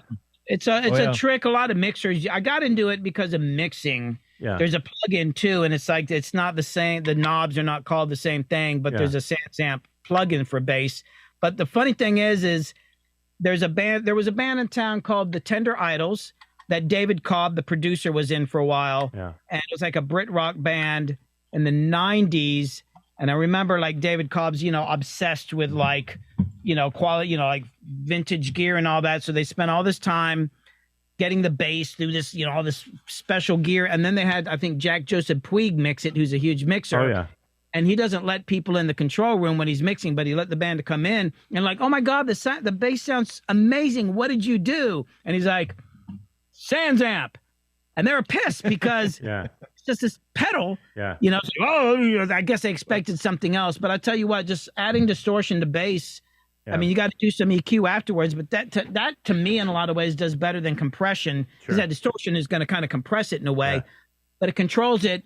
And even I've done a lot of country music, but if I were to solo up the drums and bass in my country productions, you would think, oh, is that a heavy metal band? Oh yeah, yeah. It's like I'm making that shit hit that hard, and but on top of it, we got violins, fiddles and banjos and all that, But I distort bass on almost everything. Yeah, the icing on the cake changes the whole genre of the song on top of the rhythm section at that point. Talking about trucks and shit for sure. Yeah, no doubt. So when you're using a pedal like that, not to nerd out again on you, but are you essentially reamping a dry signal that has been recorded to air quote tape? It depends. Normally I go in very dry. I go into I know it's not a cool preamp, but I use it anyway, and that's the Avalon VT737, which is a big tube preamp with a big, PU meter on it, and I like hitting the tubes. I started going back to running through the pedal as I record, because I'm doing so much of this live on Twitch, and I'm just trying to like make it happen. And there's also, I kind of like the idea of commitment, because nowadays with all the gear, you often find yourself like putting off decisions. But the problem with doing that is, as you add songs to a track, a production, every decision you make is based on what you're hearing there. So like based on how much high end is in the guitars, or like you can change the EQ on a guitar and it'll make your vocal sound different, and vice versa. Absolutely. Because of the way that, so you need to like making a decision and just having the balls to stick with it. Yeah. I like commitment. I also like limiting my choices. If you limit your choices, you'll be surprised what that'll do to your work if you kind of literally limit the tools you have to work with. So I've been doing more. I'm kind of swinging back around to like actually processing as I go in. Yeah, it's an important thing what he's saying right now. You can very easily end up with 36 different compressors, 17 different reverbs. So many different plugins to choose from, channel strips, isotope, using native instruments, using waves. 36 guitars. Yeah, 36 guitars on the wall. and it's just nothing but time-consuming rabbit holes, in my opinion. Go with the 3-4 plugins that you know work in your workflow, and like you said, make a commitment. Don't overthink it. Let's roll. Yeah. That's how I do it.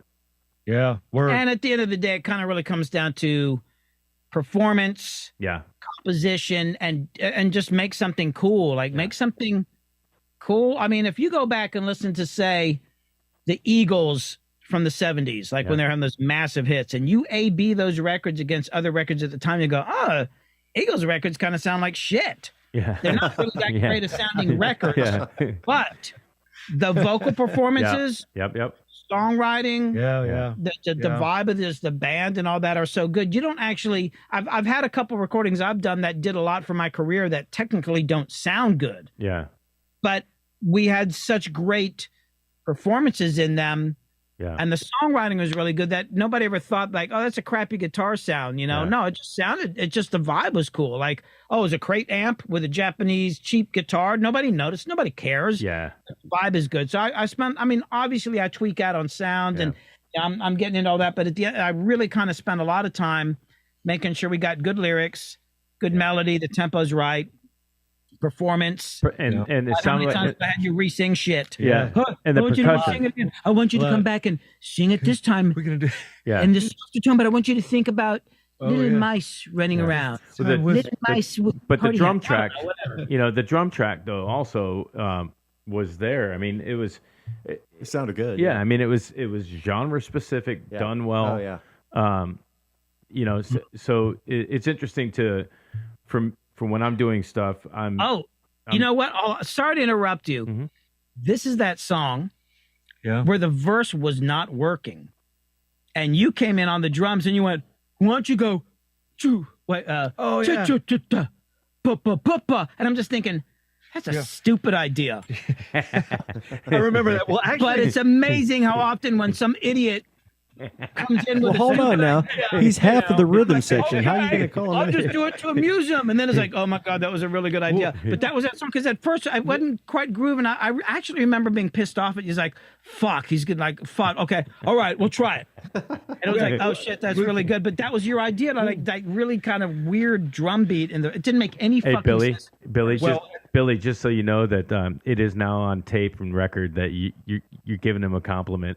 Yeah, that's right. Well, I mean, will live on forever. You can never take that back. He's half of the rhythm section. He's going to have a good idea when it comes to drums. Yeah. Well, that song started out like we decided to do the verses like half beat. Yeah, halftime. Yeah. I mean, halftime. Yeah, it wasn't working before. It wasn't and we're kind of thinking.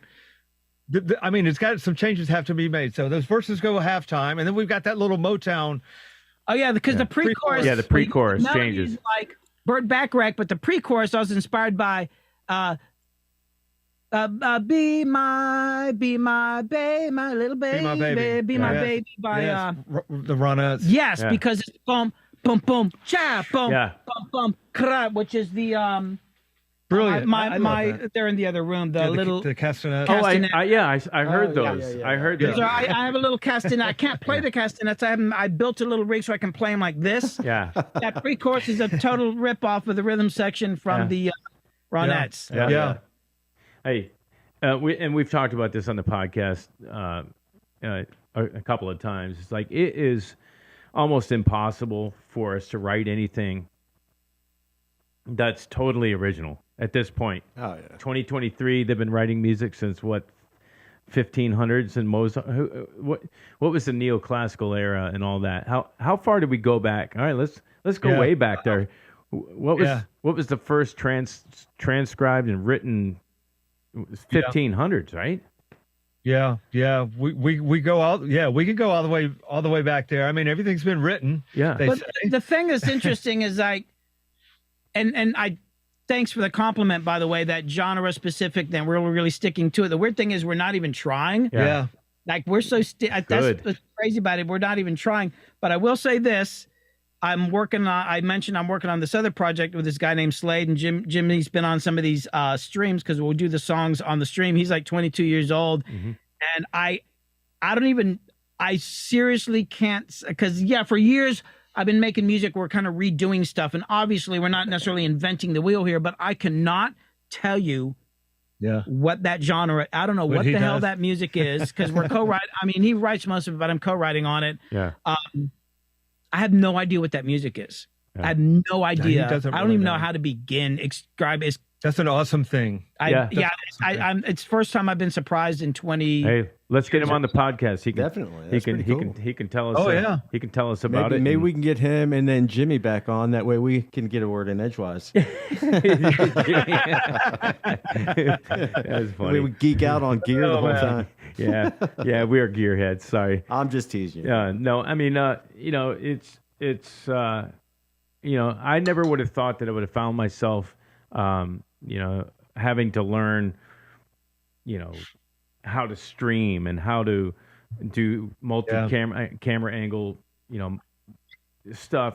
I just wanted to play rock and roll guitar, and in order to keep up, then I had to get a Kemper and learn how to program that instead of just plugging it into my tube amp and going crazy with volume. Jimmy, did you, when we've been around the block, did you ever think that we would be where we are with, you're where you are and coming somewhere? We're here, we're talking back and forth. I mean, we're living in the Jetsons, not only as a society, but as musicians. Hell, I got an electric car parked right back here. Yeah. I never thought I'd be driving a fully electric car. Yeah, there it is. Also, like, I can just mix at home, and the clients are good with me sending them MP3s. From home. Yeah. It's weird. Yeah, who would have thought all of this? Yeah.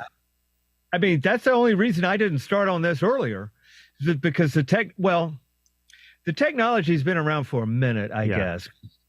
What was one of the first? Cakewalk or something was one of the first. Hold on, you might want to explain to them, how long ago did you buy a computer? Oh, okay. Let's hear it. Well, I bought my first computer in December of 2018. There you go. So I'd never had a computer before that. And if you ever saw him trying to work on the computer, frustrating as hell, you would be, even now, it's like, no, don't click there. No, don't click there. Shit, he clicked there. I still do that, but my typing's horrible. Yeah. But what's amazing is it sounds like me and my wife. We're both. Sorry? My wife and I are both the same way. We're like the hunting pack. Chicken tappers. Yeah. But what's crazy is he somehow figured out Logic, and a lot of what's in these songs are sounds that he dug around in Logic and came up with the sounds, and like I couldn't beat him. Like there's a lot of the keyboards, like we replaced most of the drum sounds we replaced, but the keyboard sounds, a lot of those keyboard sounds are just like, that's what you can. I was like, I can't beat that, and he's just using stock plugins. Yeah. And he figured that out and exported them, and we kind of built on top of that. So it's like, it just kind of came down to like, knowing what you want and having the right ear. You know? How many years have you two known each other? 86. You guys go back. Years, it's 30 plus years. 30 plus years. I had a 40 band. almost. Yeah, I had a band in the 80s called The Zone, and your brother Steve was in it. Yeah. And then we used to have like a lot of gigs and parties at my old house where I had my other studio. And there would always be these crazy jam parties, and you started showing up, and you played, you played bass too. And then at some point, your brother drifted away, and you just drifted in. Of course, you weren't in The Zone. That band broke up. I can't even remember why that band broke up. That's one of our questions. What's your best band breakup story? That's where I was going to go to. Yeah. That's a good segue to that. What is the God, I never really thought about the best band breakup story? You grab your mic cables and say, "I'm leaving." Oh yeah, I had a guy do that. I usually just quit calling people, because usually the band rehearsals are at my place, and just say, "I'm just not calling them back." That's a good move. That's easy. I did have to fire. That's pretty strong. His name. He's a nice guy, but I had to fire this one guy because he was just really screwing up really bad. So I thought, he's trying to get fired. Yeah. So I had this talk with him where I was like trying to say, "Hey, it's all right if you quit, right?" And then he figured out what was going on, and he begged to stay in the band. I'm like, "Oh fuck!" And then I still had to fire him. Yeah. And then he really got mad. But so I don't know why he was sucking so bad, just doing stupid shit on gigs, like the most ridiculous stuff. And so it's like, well, he's obviously trying to get fired. You would think that. Yeah, I can't think. I don't even know how Tin Jaw Joe. Oh, well, then I had the Billy Humes. I don't even remember the Billy Humes breaking up because I think I just started getting busy in the studio. It could be. It's just kind of like one day I was like, oh, I guess I don't have a band anymore. Yeah, I've never really been involved in necessarily a band breakup. I just left. Yeah. I just leave bands. I just walk away. Usually. Yeah. I just. And then is that what you did with Slippery? Just put it in notice. I just some things led up to that. It wasn't just hopping in this, which was that's a big part of it. But there's some as it always goes. So there are factors. Yeah, I'm aware of. I'll bet I could tell you what those factors are. But anyway, so what's up with you guys both? Are we all the same age, right? Pretty much. How the hell do you guys have hair like that? I wear a mohawk so it doesn't look like I have a receding hairline, and it's a wig. It's a wig. I don't know. I don't know. Yeah. Jimmy still looks like he's from the fucking 80s. Sorry. Thank you. I'm actually, I'll throw this truth out there. I'm actually 61. Attaboy. Okay. Wait, you're 61? You liar. How am I? You're 59. Oh, shit. Oh, you're both liars. Jimmy's the elder. I thought we were going to be honest with each other on this podcast. I'm the oldest person everywhere I go. Yeah, well, what's nice to actually have somebody older than me around. It's very weird. I'm actually more involved with younger people in my life at this point than I have been. Young at heart, yeah. When I was young. Well, rock and roll is the fountain of youth. We know that. Absolutely. So. But so what I'm doing and some of the other is that why my wife keeps telling me to grow up? And when am I going to grow up? Well, I told my dad when I was a little kid, I said, when I grow up, I want to be a guitar player. And he said, I'm sorry, son, you can't have it both ways. Yeah, you can't do both. Like, huh? Yeah. I mean, yeah. I know. But I hang around like younger people more than I did when I was younger. I don't hang around. Well, when I hang around, you don't. I don't have any friends necessarily, just very few, few, real friends. I like younger people, like people my age. Yeah. Well, I discovered this thing. I was out in California. It was years ago with my wife. And I remember we were in a restaurant and I looked around. There's all these guys like in their 50s with younger women. And my wife's a lot younger than me. So I thought, I kind of fit in here. Older guys, younger women. But all the guys look like they're in their 50s, but they all look like they were like doing something cool, like maybe they're starting a new business. You could just tell, Yeah. Because around here, it just seemed like once guys get into the mid-30s, they're kind of hunkering down for the long haul. Yeah. Yeah. And I'm always you're starting something new now. I'm starting. So I've always been starting something new, and I don't hang out with people my age. When people start, I hate to say it, but when people start stagnating, I leave. Yeah. I don't. It's like because I guess we could all hang out and watch a football game or something together, but I'm really interested in, I have lifetime goals of certain kind of records I want to make, certain things I want to accomplish. And if you ain't helping that happen, or you're not part of it, or you're slowing me the fuck down, get the fuck, I don't care. I will leave people behind, even if they didn't do anything bad, just because if it doesn't have anything to do with it, like, so get the fuck out of here. Yeah. There's some people might think that's a weird thing to say, but I'm very specific about goals and things I want to accomplish, and that's always been my thing. Like I need to accomplish these things, and then once I figure them out, I get bored, and then I move on to the next thing. Yeah, you sound also like somebody very familiar to me. It's easy to say that you have a ton of friends, but if they're really not friends, they're just acquaintances. You know what I mean? I have a very small circle. Yeah, and you want to keep yourself around people that are equally motivated or more motivated. Yes. If they're slacking a little bit, I mean, they can be on the peripheral, but you can't day to day with people that aren't motivated and aren't moving in that same direction. You know what I mean? Yeah, I found that my biggest growth, skill wise, but also in my career, was when I put myself regularly in positions where I was the dumbest, laziest, least motivated person in the room. Yeah. Well, if I'm in that situation, because I'm pretty damn motivated. So if I'm the least motivated guy in the room. That's a room to be in. Yeah. Well, that's just what I was talking about earlier about Michael Jordan, and the the history of everybody that played with him always got better. Like they became superstars because they just happened to catch, be a part of the ray of light that guy was.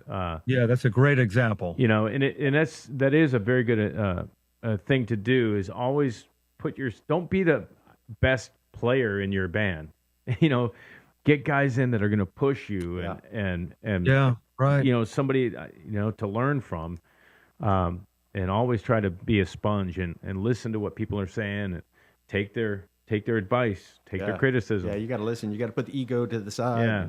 And that's true too. You have to have some accountability. Yes. Yeah. So you know what I mean. You got to look in the mirror, and if there's something not exactly right, accept that and try to fix that. Yeah. Yeah. Like if people are in a position to help you or guide you, or they know something that you don't know about yourself and you respect this person, dude, you got to listen to these people, man, and fix whatever it is. You know what I'm saying? Absolutely. Making you better. Yeah. Yeah. Well, they're trying to, if they honestly are trying to help you, do your best, then get out of the way and take it on. Right. Mm-hmm. Right on. Put that ego aside. Just like you said, put the ego aside. Put that aside, man. There's no room for that in the recording studio or in life. Yeah. Yeah. There's You're not. gonna get left behind. You'll be a legend in your own mind. That's right. All alone. Yeah, don't you know who I think I am? Yeah. It's funny you say that in life. It's like I thought you were going to say even in just music or in bands, but you're right. It's in life. Period. It's in life, no man. matter what you're doing. Yeah. Put that ego aside. If you look around and the people you hang out with are a bunch of schmucks. Yeah. Okay. Yeah, look in the mirror. You got to dump the laundry at that point. Yeah, it's as far as ego goes. If you want to get brought down to size instantly and very quickly, go into the recording studio with like Corey Lowry's my producer. I'm sure Billy will do the same thing. Put you on a grid, play your part. All right, play your part. You want to see how good you are? Look, you suck. You're rushing it here. You're late here. Yeah. Your delivery is terrible here. I get humbled extremely quickly when I'm doing recordings, whether I'm just doing them for myself here. I'm like, man, I suck. I got to do better than that, But I think that's the best place to find. I didn't want to say anything. To find humility is in the recording studio. You are so right about that, because that's where it all comes out in the studio. Yeah. We're focusing on minutia. Yeah. All the little details, and so you may not be who you think you are. No, you're not. But if you have anything going for yourself at all, you can fix that. Yeah. You can be, if you're playing ahead of the beat or something, like most guitar players, I think, play ahead of the beat. Yeah. I think that's probably the nature of guitar playing. And banjo players. Yeah. And drummers. That's another great story. Rock drummers, anyway.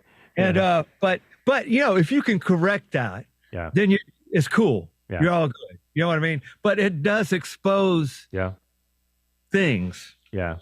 Yeah, and the other thing that exposes things we were talking about just recently, somebody was saying, and I agree 100%, if you think your band is tight, like if you're in rehearsals like we do in this room, everything we do is with in-ears. So you can hear so much cleaner and clearer to how tight the band is meshing, that when you go on a live stage with no ears and you're playing rock, it's so much tighter. If you rehearse with in-ears, you'll get so much tighter because you'll hear every nuance that's on the record that you're listening to, so to speak. That is true. It's like listening to a CD, for example, and so you can it's all exposed there too. Yeah. So if you're not really together, listening to a horrible CD, like, who are these guys? Yeah. It's all over the place. So it will expose that, and it helps you. Yeah, it'll help you. I used in-ears for years. Yeah. How come you're not using them live? I just haven't bought any. Actually, I haven't bought a system. You had some. No. Oh. I have a wireless mic that I use which is very liberating. Yeah. Well, I'll tell you what. And I'll go ahead and put this out there. I've been playing probably about the past 7 years, maybe, totally with in-ears. And I've got tinnitus kind of bad. Mm-hmm. I do too. And that's because I didn't use in-ears all along. But I would like to tell you a brand of in-ears that you can get on Amazon that I have found to be as good as the $900 pair that I bought, and they're $60. They're the Amazon. You get them on Amazon. They're the KZ. Oh yeah. KZ? Yeah, KZ, like the old Kawasaki motorcycles. Right. AS10. Is it the triple driver? You can get 4 driver. They're 5 driver in-ears. Right. So like the letters KZ? Yeah. KZ. KZ AS10. Yep. Okay. And they're 5 driver in-ears. They're $60. Nice. They are amazing. I've got 3 pair of them. Yeah. I literally... I wear them when I cut the grass. I wear them when I'm on the motorcycle. I wear them when I'm in here. I wear them everywhere, and they sound great. And I don't mind if they get destroyed. You know. Yeah. Not a lot of money in them. That's great. Thank you for that. Thank you. I will. I'll hop on my app there and I'll tap that app and order up a pair. Yeah. And then the other thing that I use, I just ordered another one, but Behringer makes a personal headphone amplifier that has 2 XLR ins on the back. So that's what we use as our drivers. We're not using wireless in-ears. We're using copper to copper, and they're about a $60. I think it's the PS1 Behringer in-ear amp. It's just a little box headphone amp. Yeah. And that's what we're using in the studio and actually on stage too. But okay, anyway. I got a question now.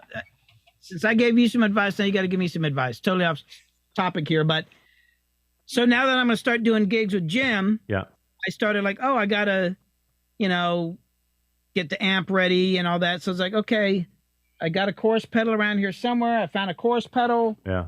Buddy of mine's going to let me use this little Fender amp here. Got a tuner I can use. I got a little distortion box there. And then I was like, shit, I have no delay. I actually don't own a delay pedal. Wow. Okay. I haven't had a delay pedal in 30 years because I'm in the studio. I just use a delay there. So I was like, okay, I could get a Boss, like one of the standard Boss. Yeah, DDs. Do the delay pedals like the $150 or something like that. Yep. And then a friend of mine told me about this thing called the Mower. It's a MOOER Prime P1, and it looks like an iPod. Yeah. And you plug into it, and you got a little app on your phone, and it'll do like reverbs. It'll it's like an amp simulator. It's actually, I think, designed for streaming. Yeah. But you can run it live, and it's like $150. I'm like, I would like to have a bunch of nice pedals, but it's just a lot of damn money right now. Right. I was like, what can I spend under $200 that I can clear with the wife who basically runs the financial stuff on this? I just hang out in the basement. Digitech the go-to for delay pedals? No. So that's funny that you asked this. If you're going to go with just a pedal, if you're going to go with a standard guitar pedal for your pedal board, you guys have been around Atlanta for a long time. Do you guys know Barry Richmond? Yeah. Okay. Yeah, All right. So Barry, I've known him since '95 when I first moved to town, and I just did a podcast with him, and we went over his pedal chain and all that, and he is going to go standard old school guitar pedal board into an amp and sound like Barry. He's going to sound, but he said something interesting about delay pedals. He was very, very, very specific about the Boss pedals, which is what he likes to use typically. But he said get the DD2 or the DD3. Don't mess around with anything after that because they start adding too many features like reverse or like this that you'll never use.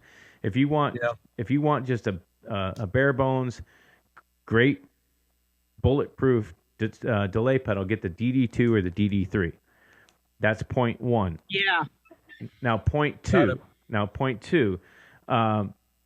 Going away from that route, if you're looking at going into more of something like a modeler or something that has effects built into it that has good tone and that kind of thing, you can go. I'm a big Positive Grid guy. I use Positive Grid a lot of times when I'm recording. I use my Kemper too, but if I'm just blowing and going, I'm using Bias Effects on my computer. It's called Bias Effects 2, and for under $200, you get multiple blackface type Fender amps. You get Vox amps. You get Dumbles. You get Marshalls. You get Mesa Boogies. Is that like software for a computer? Yeah, it's a plug-in. Yeah, see, I don't have a laptop. Well, what are you recording your music on? Well, I got to be able to take this to a gig. Well, okay, but I'm getting there. I'm slowly working my way to it. Okay. Oh, I think slowly working my way to it. And so Positive Grid has great tones and great things. And I actually picked up the Positive Grid Spark amp.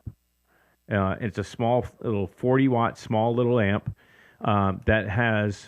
If you're just looking for something that has really good tones that you can set up, a Fender amp, put a distortion pedal, put a delay pedal, and put a program that, and it has a little foot switch that you can get for it for around that $200 price point. You can get that and then just put a mic on it, and it's literally this Positive Grid Spark amp. Yeah, check it out. Was Rhett Schul? Yeah. I don't know if you. I know. Is that Rhett. what he was demoing an amp a few weeks ago on his channel? I saw part of it, and I don't hardly have time to watch that stuff. Was that what he was?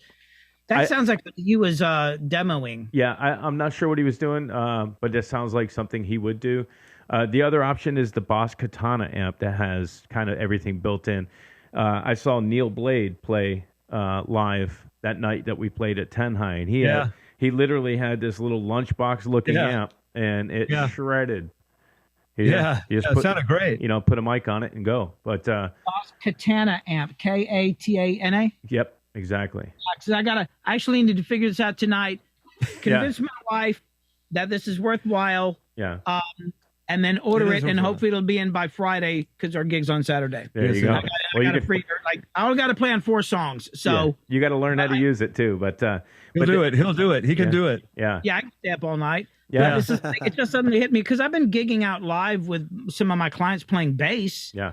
That's just like I just plug my bass in, whatever. But suddenly, like, oh shit, I need reverbs and delays. I just don't. I'm looking around. I'm like, I really got anything here, Yeah. I mean, look into those options. I think you're going to have more success. I think you're going to have a little bit more success than trying to go with, with your buddy's Fender amp that you said and a couple of pedals that you throw together. The way I look at those type things, and I'm sorry for nerding out on guitar gear again, but good. The way I look at those type of things is like when I get Bias Effects as a plug-in, I'll spend $150, $200 on it. That's literally the price of one pedal. And I'm getting an entire arsenal. I'm getting the elite package of everything that I could ever want in that package for that money. So I just kind of, that's why I started thinking about multi-effects, and also, like, there's just a lot of things going on with me. Like, it's not just about, and you need to, if you had more gigs booked, it'd be a lot more easily rationalize this with my wife. Well, instead, like, there's 2 gigs. If there's like 10 gigs. It's your fault, Jimmy. Damn it, Jimmy. Damn it, Jimmy. It's your fault. It's also like, I want to let's put some shows together live during the stream. I want to be able to kind of set this up because, like, during the stream, like, it's one thing to do it in the computer, but you're setting up tracks. Yeah, I want to kind of have more of a live setup so we can work quicker on the streams. Yeah, ooh, that's good rationalization right there. Yeah. Well, after this, I'm going to go. Hey, I've thought of another reason why. Dude, go on my little West Coast mini tour with me. There you go. Come on, man. I wish I could. Come on, man. I just don't know if I want to be in that van. Hey, California in the van with this guy, I'm sure it's a party. Let's go. No, that's another story. No, I get along with Jimmy. Like, we get along great. No, it's just never mind. It's a certain person that got in the way. Yeah. If you know what I'm talking about. Yeah, dude. I mean, so how far is the drive from LA to San Diego? Ooh, I know that I was in San Diego once. I think I'm guessing it's around 3.5 hours. It's a little bit of it. I think that would be the longest drive. That's not too Yeah. bad. Yeah. Except, and then the last date on that thing is Vegas. So that's a fun drive, actually, for San Diego to Vegas. That's where you can reach speeds upwards of 130, 140. That's the Autobahn. And I'll be driving because I guarantee you we'll do 130. Yeah, it's that's no man's land, literally. It's that's the interesting thing about touring is let's go with you've got 4 guys. Yeah. And you have 4 completely different driving techniques. Yeah. You know what I'm saying? Yeah. Yeah. Absolutely. Yeah. So there's one guy that you're not going to let this guy drive. Yeah. Yeah. Right. Yep. You you got the guy that's going to get you there late. You got the guy that's going to get you there dead, and you got the guy that's going to fall asleep at the wheel. We did. I've had 2 of those. Yeah. We did. I always ended up being the guy that drove just because, I don't know, I just always end up driving. There's more to do when you're driving. Yeah. There's more to do. I'm not even going to talk about getting car sick because that messed up. Oh boy. But I don't know where we were going just a minute ago, but it's so interesting. Like some guys, like they can't, like literally can't keep it in the lane. Yeah. Some guys hit the gas and let up, hit the gas and let up, hit the gas and let, you know what I'm saying? Yeah. Some guys will only do 35. Yep.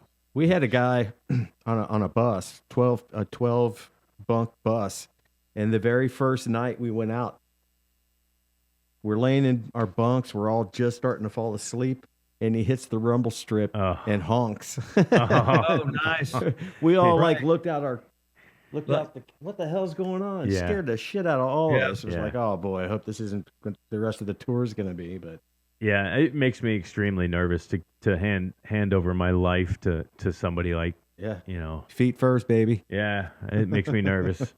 The guy that's breathing out of his mouth. Yeah. The whole time. You don't want that guy driving. Yeah, no doubt. Mouth breather. You know what I mean? The mouth breather over there. Yeah.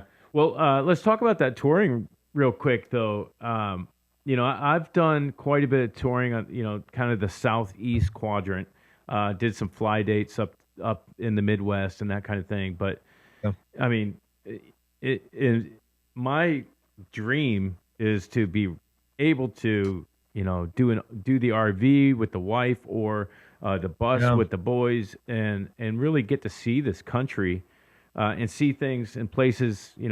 Rick, what is some of the places that you got to see when you were on tour that you were like, wow, I never thought I'd be here? Well, Sturgis. We did that. We did that during COVID. Where we all had to wear masks as long as we were on stage because they were afraid TMZ was going to catch us. Yeah. Wow. Only because of the TV, right? Media. The coolest places, I mean, just going out like in like Utah, by the lake, man. It was just beautiful. Out west where you're getting ready to go.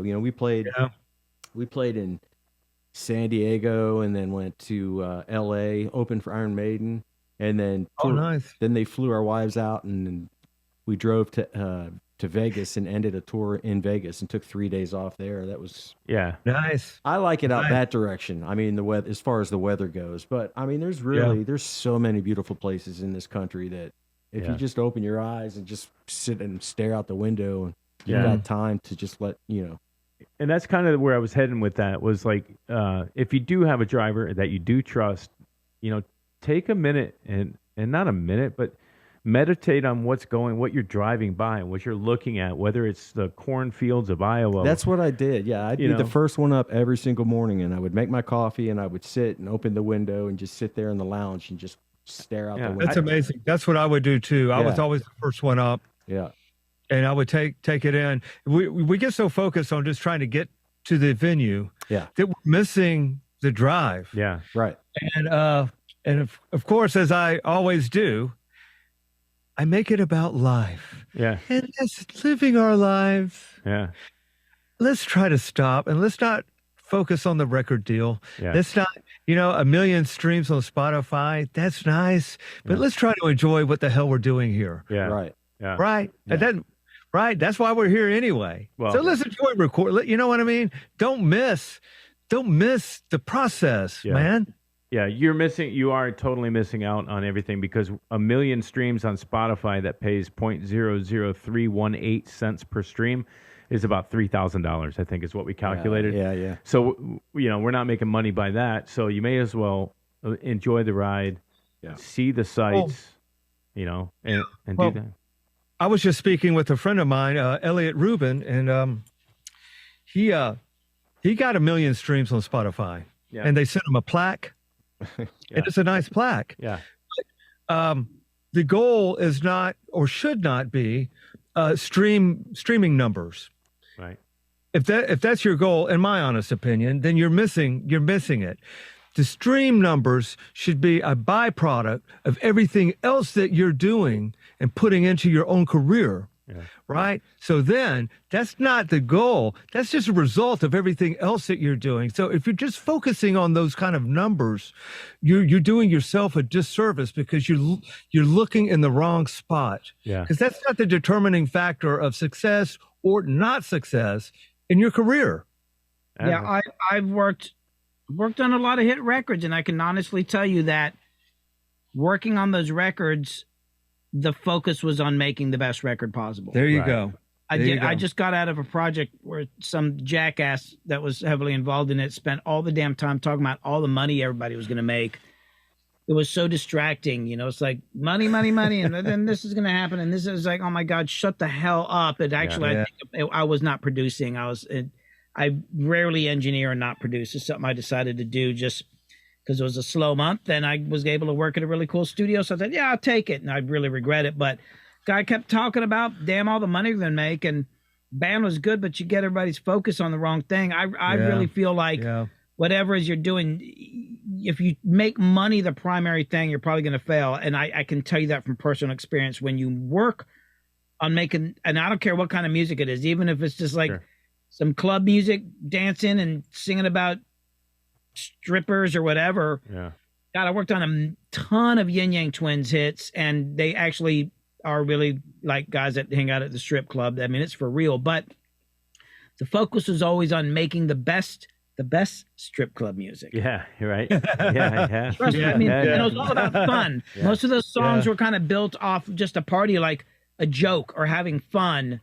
And that was the focus. Like, what is the best vibe we can have, as opposed to like thinking about what's going to make us rich. That'll come. The money and all that'll come if you build something good. And I know it sounds corny, but it is the absolute truth. And I'm going to swing back to something you said about kind of lifestyles, like, enjoy the trip and all that. Like the infamous String Dusters, who I got a Grammy with, and they've got a really great career. I've worked with them for 12 years now, off and on. And it's like, there are times with them where I felt like they passed up opportunities or situations that could have propelled their career forward, but it didn't fit in with their lifestyle. Right. They've actually organized their whole tour schedule not around what's most efficient for reaching some goal, as much as what fits their lives. Well, they all like to ski, so they only tour in the mountains during the winter. Right. And they can ski. And they spend a lot of time making sure everybody has time to be with their families and all that. Yeah. And I think that's an important thing to consider, because the music business is not a sprint, it's a marathon.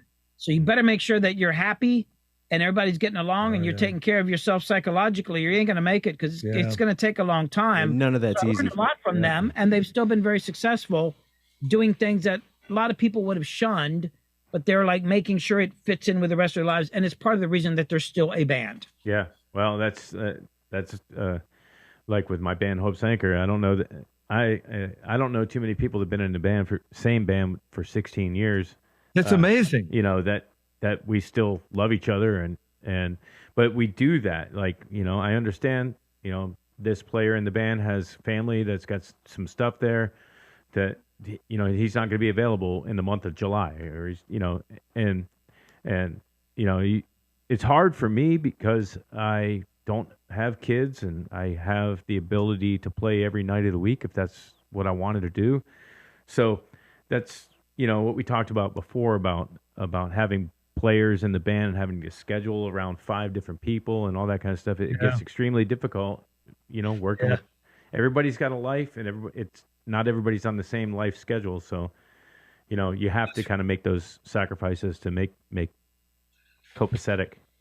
Well, you should. It's the human factor. Yeah, man. It really is. I mean, and when you're younger, you think, oh my God, if I don't make it by 30, I'm washed up. or that used to be. I don't know if the younger people. That's what I was thinking back then. Yeah, things are different now. Yeah. So you sacrifice anything and everything. Well, it's different now than it was back then. Like it's like not you can't even compare the two really, right? Because back then we were like trying to open for a national. How can we get in and get this gig?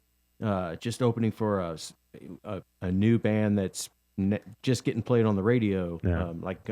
How do we get a Guns N' Roses opener slot? How's that going to happen today? Yeah, that doesn't really exist unless you're kind of already self-made with all the everybody can record their own records and get it into the people's hands that need to have it, that want it, or that want it.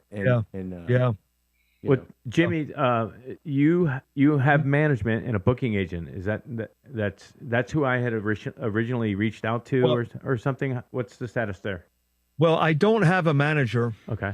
And I'm going to go as long as I can without ever getting a manager. Yeah. Yep. Manager is a big word. Yeah. Also, in my experience, almost the vast majority of time I've had a band that I'm working with that's on their way up that gets a manager.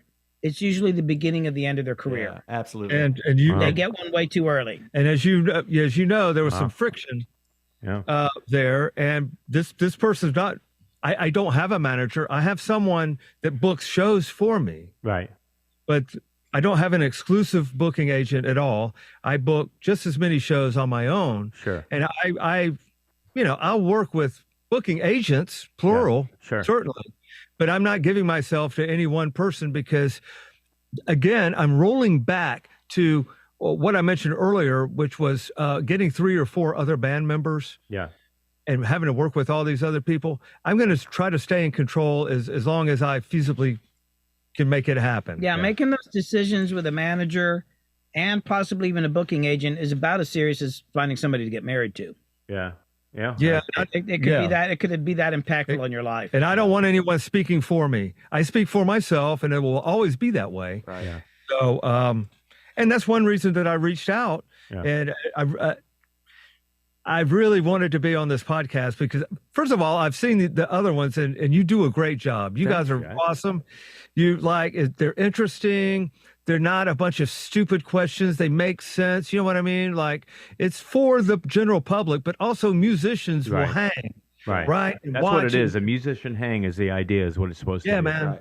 Right. Yeah, right. And I enjoy them, and I wanted to make sure that I got in on this, both of us, so that, because we want to talk to you guys, and we're proud of what we're doing here. Yeah, you're doing a good job. That's why I'm looking forward to hearing more. I want to hear the rest of it. So they're coming. So that's part of the stuff I'm mixing right now. Yeah, back in the '80s, I was the '80s hair band guy. You should see. Wait a minute. You should see the mullet picture that I'll quit it. No, the Throwback Thursday mullet picture this guy's got is one of the best. God. I had I was the pretty boy hair guy. Anyway, so back then, I wasn't into the dark bands. Like, I wasn't into Metallica. I wasn't into Megadeth and all the ones that sounded just death, you know? Mm-hmm. I was into Poison. I was into Motley Crue. It was probably as dark as I went. Yeah. But I was a closet Duran Duran, like all the Simple Minds. I loved all that stuff. You know what I mean? And all like the girl friends that I had, that's what they listened to. Sure. So, I was friends with the jocks. I was friends with the musicians. I was friends with everybody. You know what I mean? I didn't have one specific group that I hung out with at all times. The Stoners, I was friends with all of them. It didn't matter. So, but I listened to everything. Yeah. And everything from Billy Squier to I mean, the Police. Yeah, dude. I mean, is it me or was the music that much better in the 80s? It was so much better. You had more choices of genres. You had, like you just said, the Police might be the best power trio. Somebody shoot me if they like Cream, but the Police was amazing. Oh, come on. Well, people could play. Yeah. I remember back in the day, people wouldn't take Grand Funk Railroad seriously. They thought they were this goofy band. Yeah. And there was something I was doing on one of my YouTube videos, and I was researching stuff, and in one of the videos I talk about American band for a little while. We're an American Band by Grand Funk Railroad. Sure.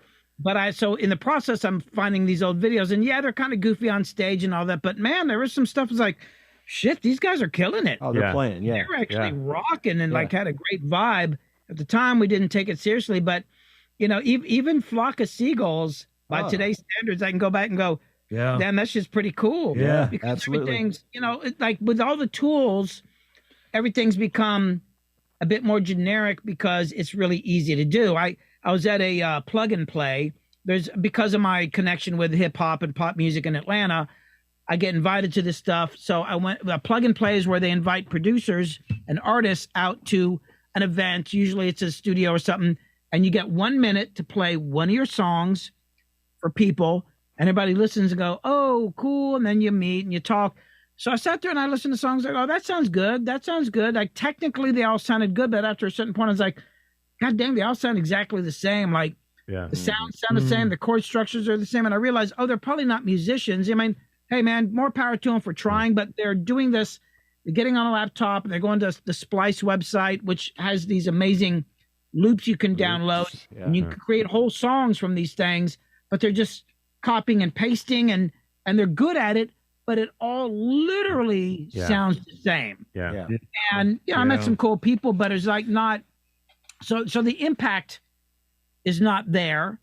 And also another thing I thought about is like in the old days, because you didn't have as much to work with. So if you listen, like I was thinking about outlaw country, because I really like outlaw country. And if you listen to some of those records, you'll hear the coolest stuff on there. But the reason why is because they had drums, bass guitar, electric guitar, an organ, one flanger pedal, one delay pedal, and maybe a very early synthesizer. So you had to get the most out of that stuff. Well, what ways can we use this one pedal or tape delay to do different things? And it forced you, because you were limited with your sound palette, what you could create in the technology. So you had to push that stuff harder. Whereas nowadays it's just right there in front of you and just pick presets. So that's why. And also the other thing that's really important is tuning and timing, because in the old days nothing was exactly in tune. So if you think about the guitar, bass, another guitar, and maybe the keyboard, they're not all tuned right here on this one plane. So maybe one guy's a little sharp, one guy's a little flat, whatever. So literally the tuning area is a bigger area, which made the chord sound bigger, but same with timing.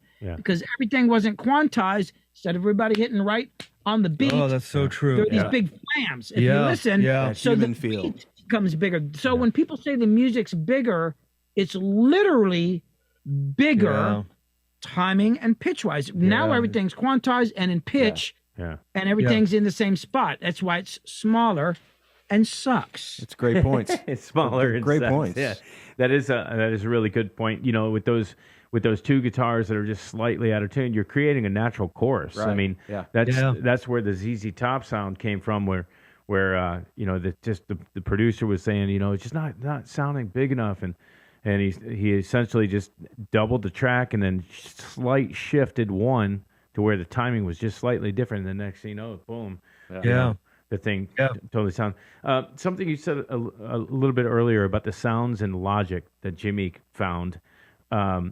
It's funny you say that, because just today I had a rehearsal with Sweet Soul Sister, one of my other bands, and I've got a 63 Hammond C3 in here, and with a Leslie, and so we had the Leslie and Hammond going, and it sounds beautiful. But his keyboard on the top, he was using MainStage, an Apple product, and going straight into the house, and the sounds were brilliant. It was unreal. So the keyboard sounds that you can get out of the Logic lineup or MainStage, they're brilliant. It's unreal. Yeah, they're amazing. Yeah, I recently purchased the Arturia synth collection. Yeah, the V collection. I'm sure you know about that. Yep. That opened up. I first saw that over here in the beginning, and that opened up my world too.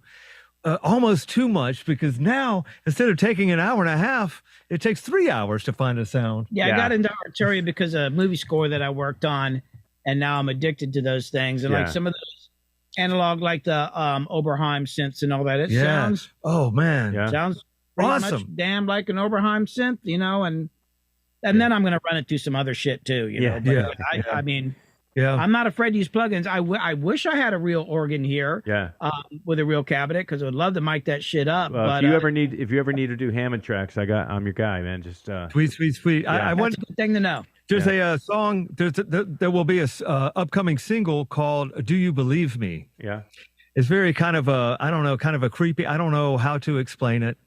What the song, but there's a key, like a string sound, and the setting is called Hollywood Strings. Yeah. Oh yeah, it's Omnisphere.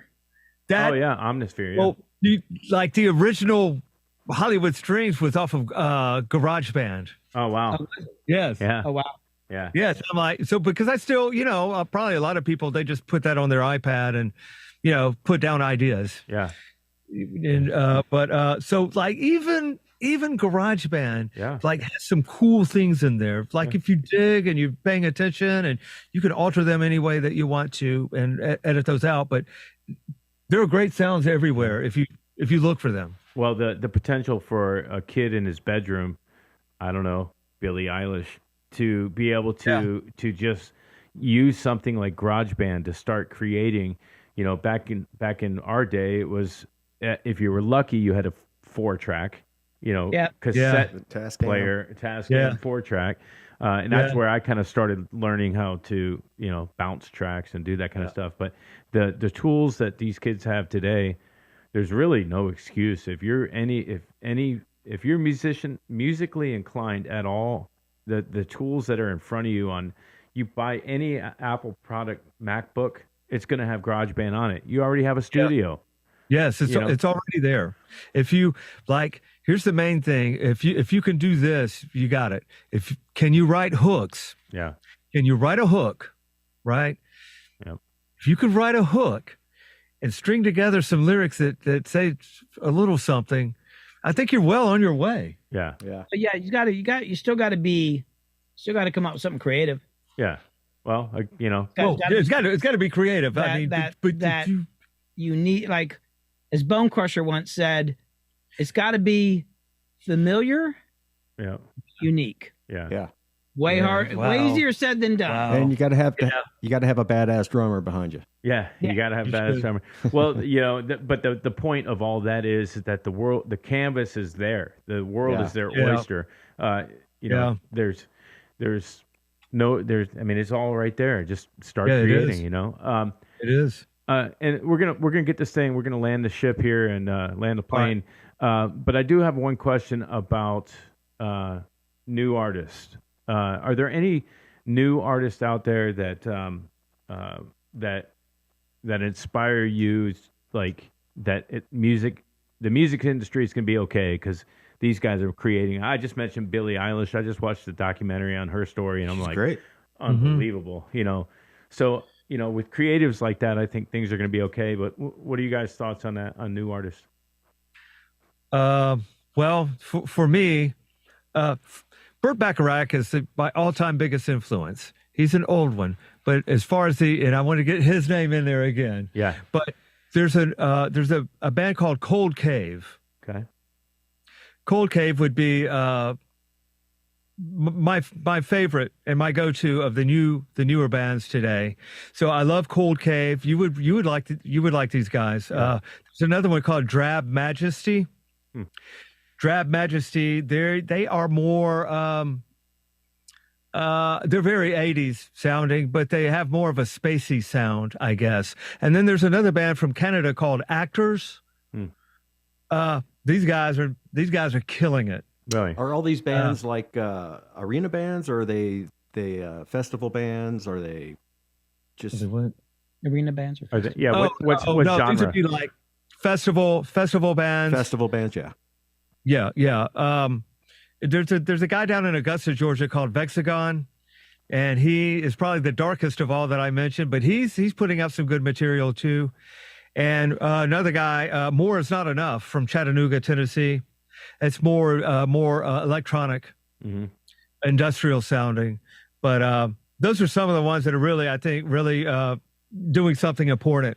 Yeah, well, something for sure. That's the point of the question. The point of the question is, you just rattled off 1, 2, 3, 4, five different yeah. 5 different bands that I've never heard of. Me neither. You know, and I think that's also how we have to spread, you know, spread the word, because you know the mainstream media is going to shove down another Rihanna record on us, or another, you know, whatever, the Taylor Swift, Miley Cyrus. They're going to shove another, you know, record down our throats. There, you have to go and search and find interesting new material. You know, and also the other point of doing this is to try and get all these original bands together to maybe do a once a month thing somewhere at a, you know, either at the same place or at a different place each month. You know, do a 2 and 3 band show. Yeah. Just to, you know, introduce the original music that's not getting heard, that should be getting heard out there. Yeah. So, yeah, that's a great idea. Yeah, we want to make a like June 3rd. We're going to have to do the first original music showcase, and it's going to be at a venue here outside the perimeter in Johns Creek. So once that kind of gets finalized, we're going to try to do that once a month there. I talked to Curtis about maybe doing something consistently down at the 10 High. You know, just want to kind of continue. Not just do the showcase, the Atlanta music scene showcase that we do once a year, and you know, we do it. I've done it 4 years in a row or whatever, and you know, why does it have to be once a year? You know, let's do it at a minimum bi-monthly, you know, something like that. But I guess, you know, just have to organize herd the cats, so to speak, and try to. It's amazing how, since we started doing this, the list is growing of bands that are around here that I've never heard of, and we're like, holy shit, there's a lot of original music around here, and they're good. Everybody's good. Interesting. Interesting. If there's nowhere to go, you're just not going to hear of these of any of them, right? You know, so, and that's the only way to really build community. Yeah. That's it. That's it. Create something, and they'll show up. Yep. Yeah. Definitely. I So think we're that's casting a great idea.